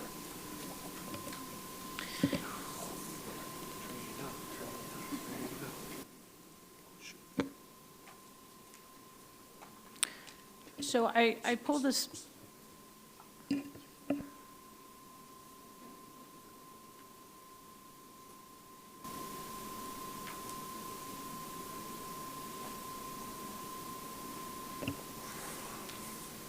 Okay. All right, so I pulled this more to discuss. I understand the voucher program, and I understand its need for immediate temporary shelter. But as I've heard the city talk in multiple meetings, this really is a Band-Aid on bullet hole approach to people being shuffled. They cleaned out the wash across the street from Paris Hill Park, only for the people not to really have anywhere to go other than back into the wash. And I know that there are larger issues that come with these encampments, public safety, drugs, all of these things. And so I don't want it to fall on deaf ears what the community is repeating to us about a true need. And I know we're looking at the Navigation Center, permanent supportive housing, temporary shelter, but where is that interim component? And that's really what this polling leads to, is we're expending $2 million plus. We're going to be adding money for people to be in rooms for 28 days max. And so is that something that is addressed here? I mean, are we going to potentially run out of money for vouchers, or are we going to be able to just keep fueling this until the Navigation Center is built? That would be my question.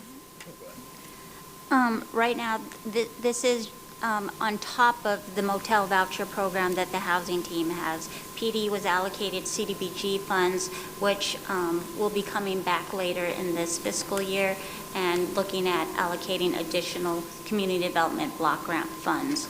The tenants can stay in the motel longer than the 2-week period that was mentioned earlier, as long as they're actively working with the services that we're providing.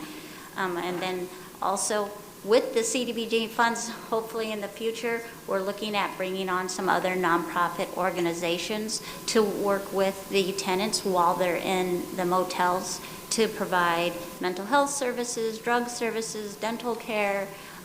We're looking at partnering with quite a few of the nonprofits. Sandra. Yeah, and I just want to add on, Councilmember Ortiz, Dr. Ortiz, to let you know that so far the city's only expended about 13% of the $2.7 million. So the additional funds that are going to be used to help PD expand its services in regards to, I think, the peace team, it's not going to hinder what the city is able to do.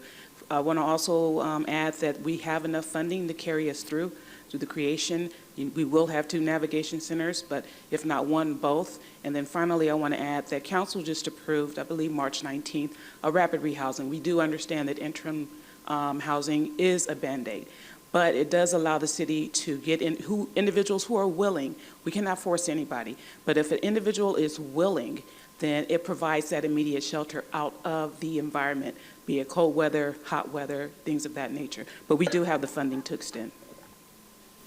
And Chief, is it fruitful? Is there anything you need to add to this? Well, I think it's absolutely fruitful, and I think Cassandra just touched on the main component. It's about those who are willing. All of the services that are provided and the stabilization that's accomplished through the hotels allows for our service providers to get the people on the right track to permanent housing. And that would be the same scenario that would be played out even if we had a true navigation center today. It would still be up to the individual to accept the help that we're offering.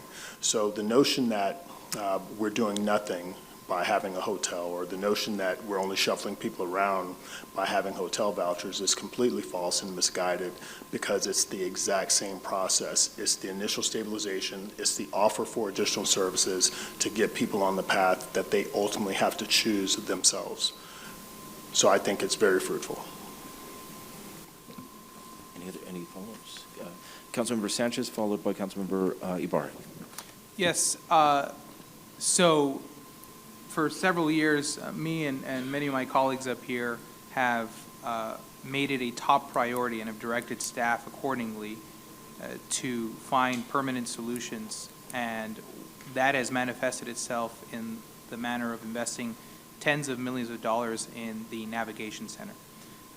We have also dedicated over $1 million to invest in purchase of a property for permanent supportive housing. These programs that we're approving today are to get that person off the street, get them off that hard concrete, the cold weather, the extreme hot weather. That is to get them help right away.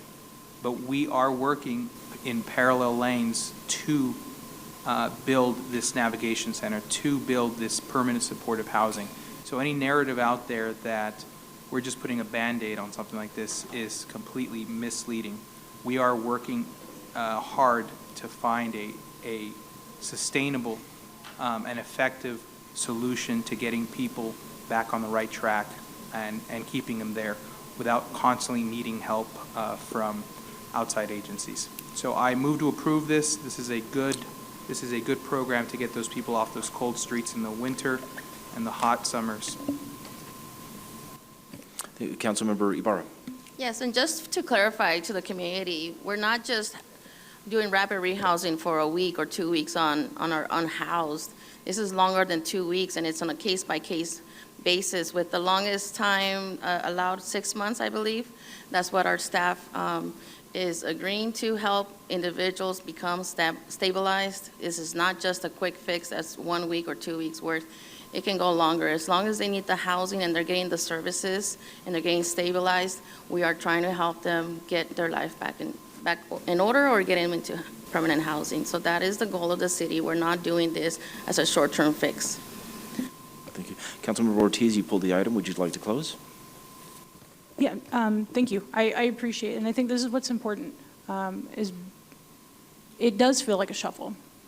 It does, because there is so much going on. And to the point is, and I kind of want to piggyback a little bit on what Councilmember Figueroa said the other day on a live stream, is that it's the will of the people to take the help, and there is no quick fix. And so the community wanting the parks clean took people out of the parks. People wanting the flood controls filled or cleaned takes people out of the flood.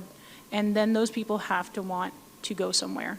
And it is a big problem, of which we've declared a state of emergency 2.5 years ago.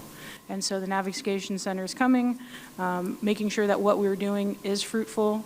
The hotel vouchers, as you know, I've sat in meetings, it's that revolving door in making sure that we're addressing it. But nonetheless, we are addressing it. And so your concerns are being heard and your questions are being answered. So thank you. Thank you. I have the motion has been made by Councilmember Sanchez and seconded by Councilmember Ortiz. Council members, I invite you to please cast your votes. And Madam City Clerk, if you could read the... The motion passes unanimously. Thank you. We will now be moving on to the discussion item here. Okay, so we have the City of San Bernardino Boards, Commissions, and Citizen Advisory Committees updating the regular meeting dates, times, and locations. Could Mr. City Manager, if we could please have the staff's presentation. I'll just be brief, Mayor Pro Tem. So item before you is a discussion on the meeting times of our various boards and commissions.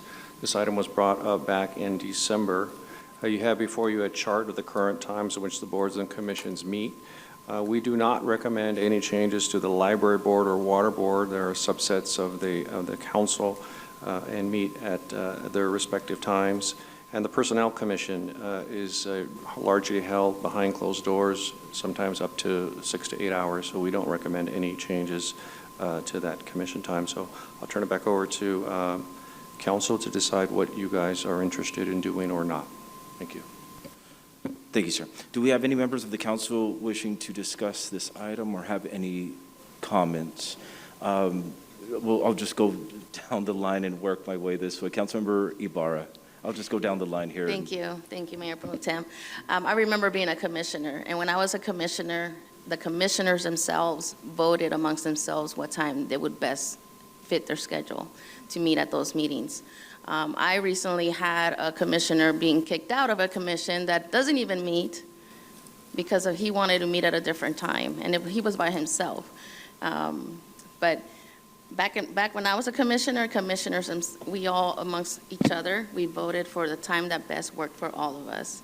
I'm not sure if this will be conducive for our staff to have afternoon meetings, but I'll leave it to your discretion, Mr. City Manager. On my end, I would prefer the own commissioners amongst themselves vote for the time they want to meet.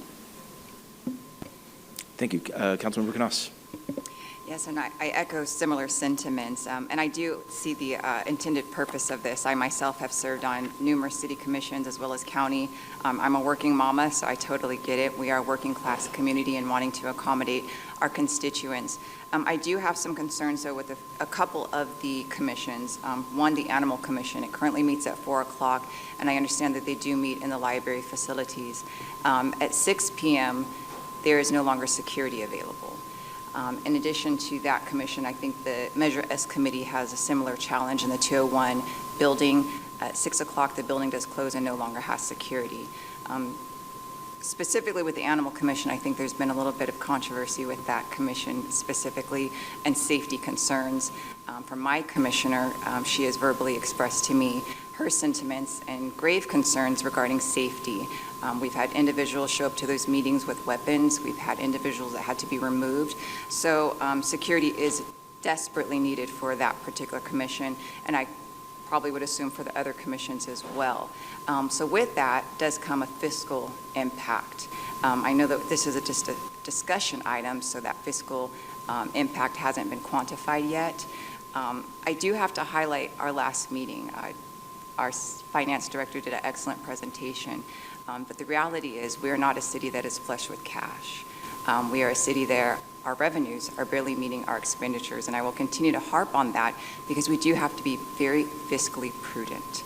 I think this is a great and, again, well-intended item, but in totality and weighing our priorities and the priorities that really mirror our constituents, I don't believe this is at the top of the priority list. And again, the actual fiscal impact hasn't been quantified. It might possibly be a drop in the bucket, but the reality is every drop does matter in the city of San Bernardino. So I want us to weigh that quite heavily, and that's all I have to say. Thank you. Thank you, Councilmember. Councilmember Sanchez. Yes, I move to continue the item. Okay, Councilmember Ortiz. I do like the idea of the consensus of the commissions or the boards seeing a time that works for them. I have trouble when people, especially when the community's involved in trying to assess a cost versus their participation. I think it is a big deal that people give their time to our community, that their voices are so important to what we do. As Junior gets up here and says, this is a community thing, and making sure that people can attend these meetings, that's the purpose of them. And it is hard for working people to get off at 4 o'clock. And if it is an extra $20 for a security guard, then that to me is worth the investment to the community. If the Planning Commission meets in the same building, if it's moving it from the basement up to the top floor for the Measure S versus the Planning Commission, I support that, because when I've left Planning Commission meetings, there's been people up at the top floor. If we want to look at the animal control, I do believe that security is a big issue regardless of the time, given the climate of which you're dealing in. So I think we need to look at that investment regardless of at 4 o'clock or at 7 o'clock. And so if instead of continuing it, I'd like the city manager, if possible, council, to take a look at what we're asking and bring back what the additional cost of a security guard would be for another hour, or making sure that everybody's safe. We've asked people to give their time. If we can do that, it'd be great.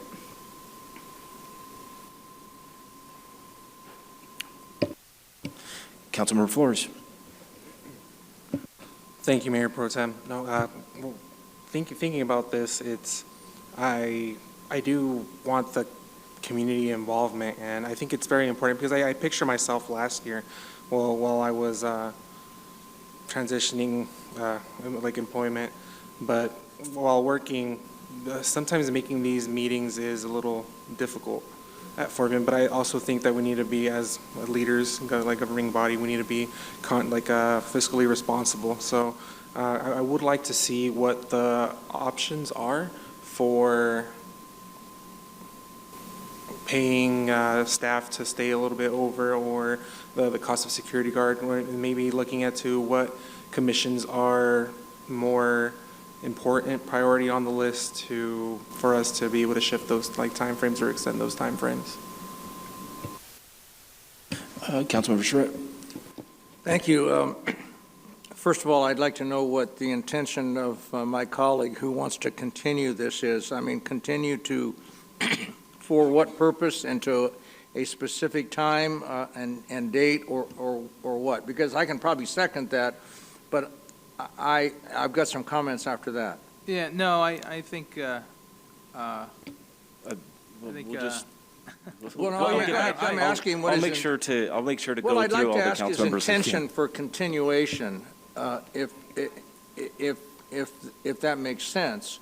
Why are we continuing it? Why aren't we just voting on it tonight? Sure, if you yield your time so that Councilmember Sanchez can answer that question. My concern is this is an item that hasn't been looked at for 6 years, and I think there's a reason for that. I think we allowed the commissions to kind of establish their own dates and times and locations.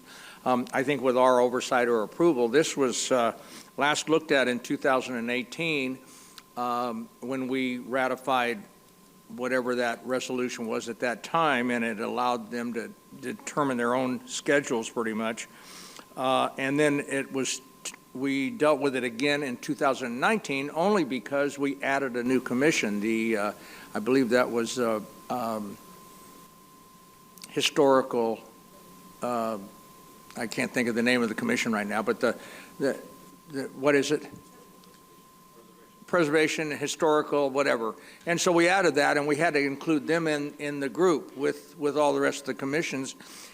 And for now, going on 6 years, I'm not aware of any major concerns or problems that I've heard from either staff or commission members. I think it's always difficult to get quorums there because these are volunteer positions and people have their daily lives, and so I think commissions sometimes have a problem getting a quorum, but I don't know that it has to do with the date and the time so much. So I don't see a real need to do much changing. If we want to bring it back with some sort of a full report and have all the commissioners or the commissions talk, making it after hours also impacts our staff. They stay late for these meetings, and so I think we need to consider staff as well. So I'm not necessarily in favor of changing anything at this time. So is there a motion needed to do something? What is that? This is just for discussion. If you wanted the status quo, no action would be needed. Just The none only of, action would be to continue the item or to adopt the resolution to change the meeting dates or times. Status quo is no action. so we just discuss it like we have and then just say thank you very much and we don't do That's anything. right. No action needed for status That quo. would be my support. Thank you, council members. I too, much like many of you, served on various commissions and boards and committees throughout many years. And at that time, of course, this was under the previous charter, and so we were able to sort of, come up with our own schedule or times or, things like that. And so I presume that it's changed since then, and that the council has to, adopt a time and schedule and that. So, or unless I'm incorrect in that, right? No, okay. I would certainly, I serve on the IVDA, and with the IVDA, we set our times and things like that. So I would certainly like to receive some input, some feedback on the commissioners. If these times work for them as well, because one size fits all situation doesn't work here either. And so it should be specific to each one as well. But I think we have plenty of follow-ups here. I'm just chairing right now, so I'll let you guys manage that. I'll go down the list again. Councilmember Ibarra, any follow-ups? No, just my regular comment. As a former commissioner, it was us as a group, collaborative group. As is, it's hard for people to sign up to be a commissioner because they're volunteering their time. And it's when they're available, and I think it'd be prudent for us to allow them to vote amongst themselves with staff to see what works for them, not us imposing a time for all commissions of when they can meet. And we were talking about how we're limited on spacing right now throughout the whole city and security. There's a lot of factors to look into. And this is where I would like our city manager to get together with your staff, and then when they meet with the commissioners, they can all discuss amongst themselves. Thank you, Councilmember. Councilmember No Knaus? change. I think we're on the same wavelengths today. I was just going to recommend the same. I think rather than having a blanket timeframe for all commissions, that really may not be feasible, especially, again, considering the fiscal impact. If it's not necessary, why would we change the times? I really think that we need to direct this back to the commissions and the appropriate directors of those commissions to see if there really is a need to change the time and handle it by a commission-by-commission basis. I think that's most appropriate. Thank you, Councilmember. Is that a motion? Councilmember Sanchez? Is that a motion, That's a Councilmember? motion. That's a motion. That is a motion. Second. No. Second. Please, first, go repeat the motion, please. For city manager to go back with his staff and go commission by commission to determine the feasibility of changing the commission times and make a recommendation based off that assessment. Councilmember Sanchez, and that was your second? Correct. Okay. Councilmember Ortiz, any follow-up? Yeah, no, I like that, especially given that the Measure S committee just got canceled because they didn't have quorum. The Arts and Historical Society was just able to meet for one of the first times in over a year because they were able to finally get someone to come in at 4 o'clock. The Park and Rec Commission has been not been able to establish quorum for, Joe, almost 2 years. And so about a year. The Measure S is extremely important, as we've written that in. So I really think that we need to do our due diligence in making sure. There was a reason why we created these. And so even if it's revisited wherever, like every 2 years, as new commissioners are appointed in bulk by elections, I'd like to see that too. So I really do. If what works best for the body to create quorum, because the voice of the community is absolutely vital to how we are supposed to do our jobs. If we can't hear you, then you're not being represented. And so I want to make sure that's where this comes from. And I really appreciate my colleagues for being at this point in December and continuing this to give us back this information. So thank you. Okay. Councilmember Flores, any follow-ups? No, just want to thank my colleagues. I think that we're all, as Councilmember Knaus said, we're all on the same wavelength. It's important to let the commissioners themselves decide what best works for them, but just add it on, like if they were to to extend the times, maybe like the financial cost of what it would impact us to continue those meetings at a later time. Thank you, Councilmember. And Councilmember Charette, any? Nothing more other than I will be supporting the motion as it stands right now. Okay. All right, council members, last call. Any comments. Felice. Just last, will you, city manager, look into the additional cost of, or is there already an armed guard or is it just regular guards? Because Kim said a lot. They're regular security here, and there are no armed guards here. So if there's potential of actual physical threat with someone bringing a weapon, can we look at the cost of an armed person being in the room? We could, I think, based on the direction I heard, let's say animal board wants to meet at 6 o'clock. We would come back with a resolution changing that time to 6 p.m., also with the fiscal impact of that as well. So, thank you. Yeah, I had similar issues with my commissioner. I, in fact, stepped down because of concerns and issues with that commission as well. So I think that one really does deserve to have a in-depth look as well. Thank you. Okay, Councilmember, so it looks like we do have a motion made by Councilmember Canas, seconded by Councilmember Sanchez. I invite you to please cast your votes on your screen.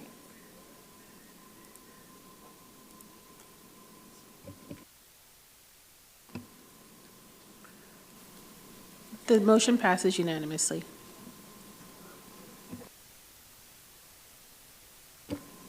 Okay, thank you.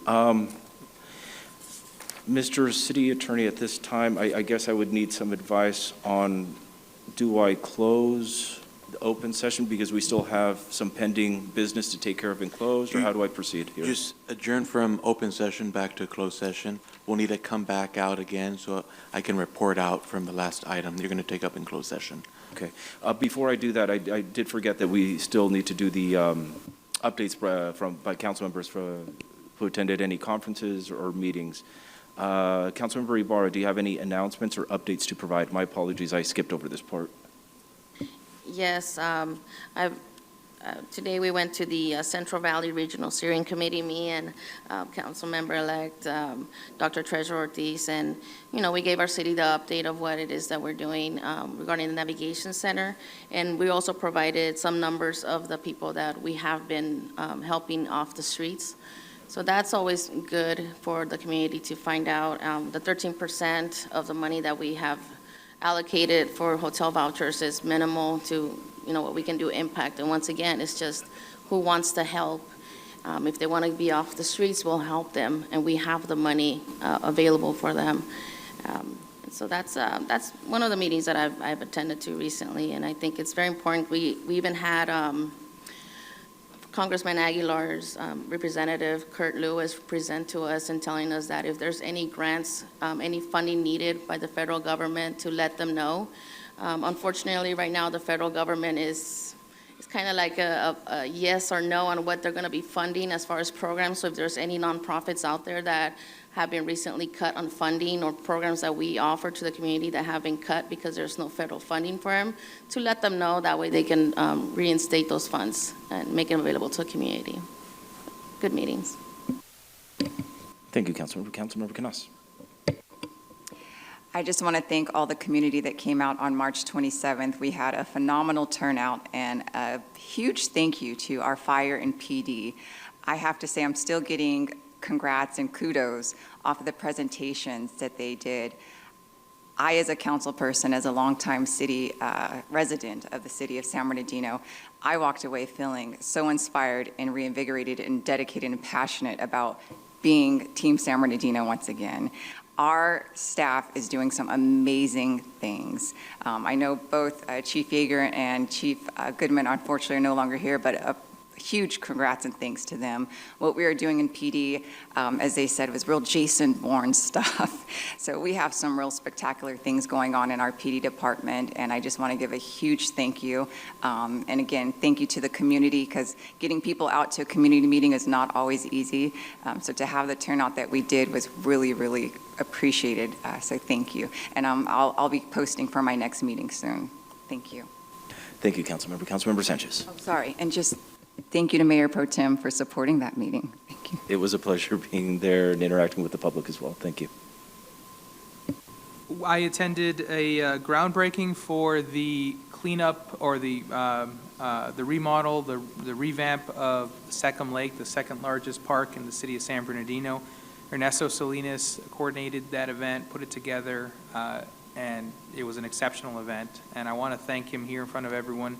He is the first one who believed in that park when it was at its lowest nearly 5 years ago.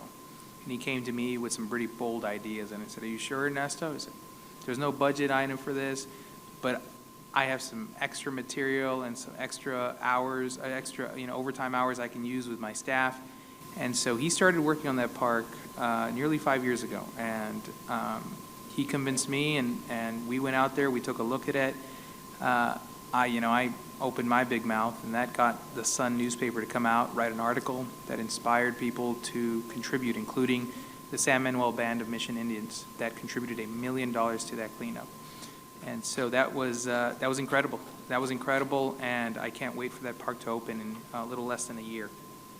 With that, we have another park unveiling of the Cesar Chavez mural at Lytle Creek Park.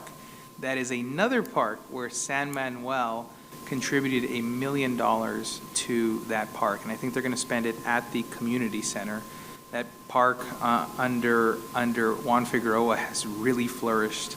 They have a futsal, is that what's called futsal court, futsal field that's going in. That $1 million that's going to go into the community center. This beautiful mural that's going up on the side of that of the broad wall, I guess the south-facing wall of that community center. That park is really a gem in that particular part of town. And so Juan, good job on that. And I want to say an outstanding job as chair of this meeting. You've done. It's not as easy as it looks. You've done. It's not. Well, you made it look easy. This has got to be the smoothest meeting we've had. I'm not going to get anything about closed session, but closed session was great. I mean, everything, nobody was arguing, nobody was interrupting each other. Out here, great. You're a natural leader, and you can make friends out of some of the worst people. So, some of the meanest people. And so, outstanding, Mayor Pro Tem Figueroa. Thanks for doing a good job today. Thank you. I appreciate the kind words, sir. Councilmember Ortiz. So I attended the Cesar Chavez breakfast with the city manager, and the team chief was there, Councilman Flores, Mayor Tran. A great event, really, really important. The messaging, Councilwoman Canas was there. And just the messaging this year was amazing, especially just the impact of how vital education is, especially in the Hispanic community. And please don't let anybody, as I tell you as a professor, ever tell you that a college degree is not worth it. Because the one thing no one can take away from you is the knowledge inside of your head. So very, very important, very inspiring. I also attended with Councilmember Mario Flores the Auntie Tea, hosted by Che Wright. It was a very wonderful experience for the community. And then from there, we hustled over to the Senior Center on 5th Street for their Derby Day. That was legit. The hats were amazing. 21 years, 15 years of volunteership. We just have amazing, amazing people, the true bedrock and foundation of our seniors in our community. And so that was super awesome and amazing to be a part of. And then also the groundbreaking for Second Lake is amazing. I do appreciate everything that Ernesto does. I would be remiss not to also make sure that we note the amazing work that Liddy Gutfield did as our Park and Rec Director, and the level of investment.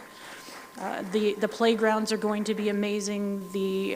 Just the overall architecture is going to be fabulous, and so I appreciate Ernesto and Public Works team and being able to carry that on. And that's all I have. Thank you. Yeah, Ernesto's really another rock star in the city as well. Councilmember Flores.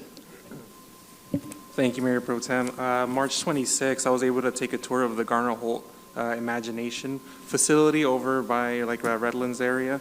And man, it's incredible seeing the #1 distributor for animatronics here in San Bernardino County, being our neighbors.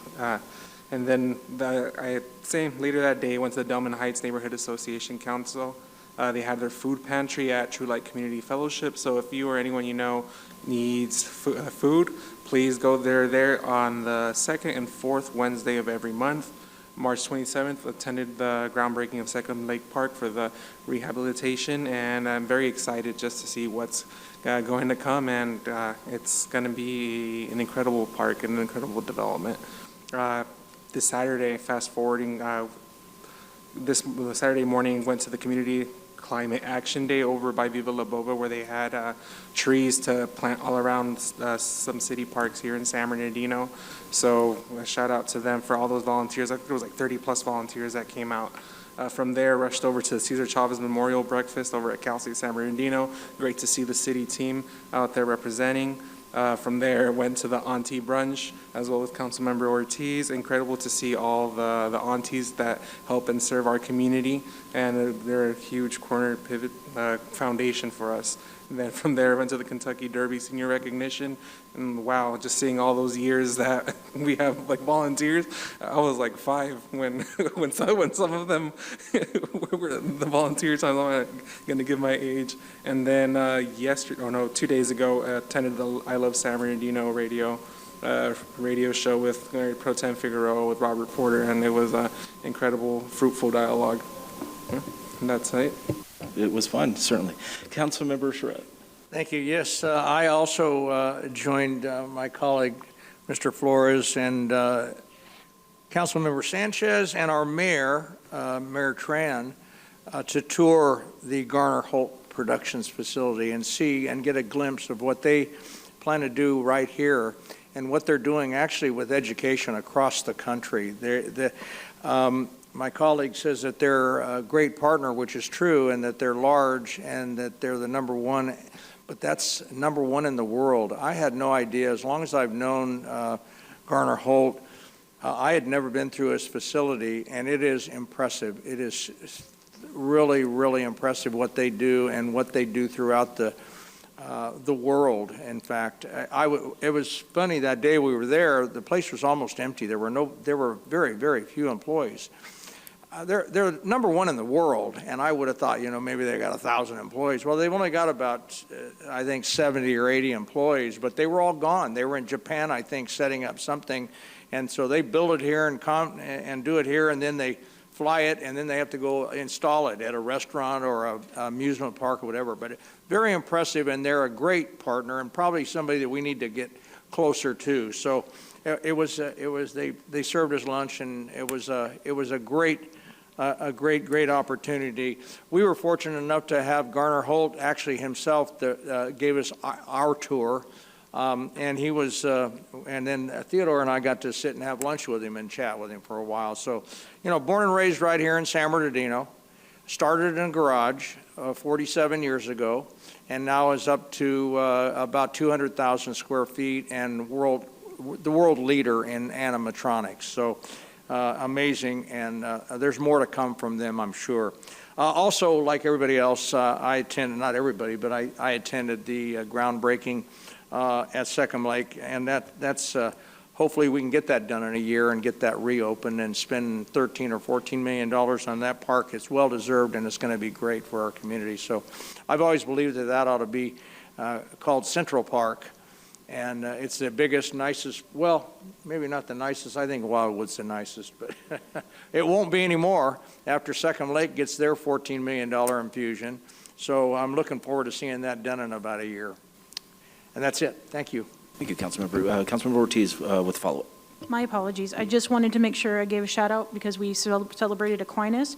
So the CIF has named Daryl Peden, the head coach of Aquinas High School, as the coach of the year. And the player of the year is Malachi Jones from Aquinas. It's a big deal. These are born and raised on the west side of San Bernardino, and just couldn't be prouder of them. So big shout out. Congratulations to them. Thank you. Some of the announcements that I wanted to make have already been made, so I won't go into depth in repeating some of them, but definitely the Lytle Creek Park there. Ernesto, I thank you so much for the work that you do. You certainly are a rock star in this city as well, and so I look forward to the unveiling of the mural there and to the great partnership. It has been such a great partnership with San Manuel, with all that they have done for our city, but specifically for Lytle Creek Park and the community center. There's a lot of great things that are going to be taking place at that park as well. So I'll be attending that this next week, and in about 2 weeks, we also have get your umbrellas ready because we have the National Orange Show. Will be starting in about 2 weeks, April 16th through the 20th. And so that'll be loads of fun as well. And just to close out, if this meeting was seamless tonight, I won't take full credit for it, but I will share the credit with my colleagues for your professionalism, for your leadership. Thank you so much.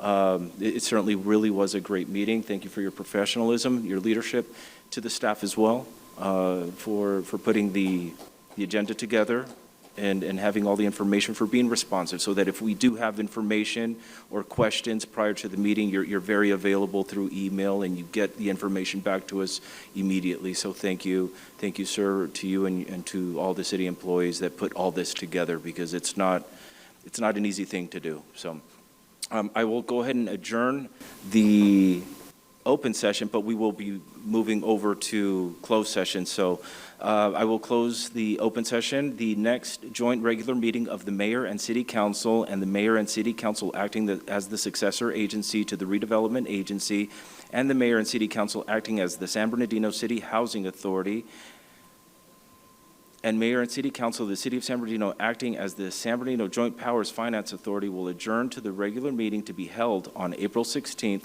2025 at the Feldheim Central Library located at 555 West 6th Street, San Bernardino, California, 92401. Closed session will begin at 3:30 p.m. and open session will begin at 5 p.m. However, we will be reconvening in closed session, and we will be coming back out to close the closed session.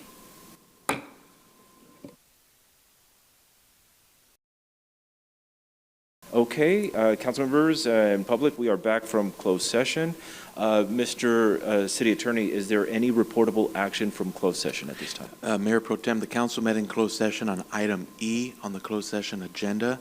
There is no reportable action. That concludes my report. Thank you. Okay, thank you so much. So we'll go ahead and adjourn.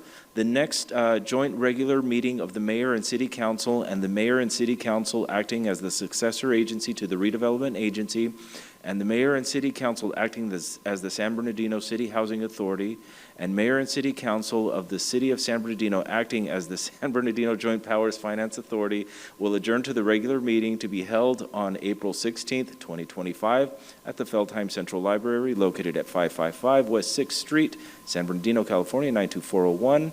Closed session will begin at 3:30 p.m. and open session will begin at 5 p.m. Thank you, everybody, and have a good evening.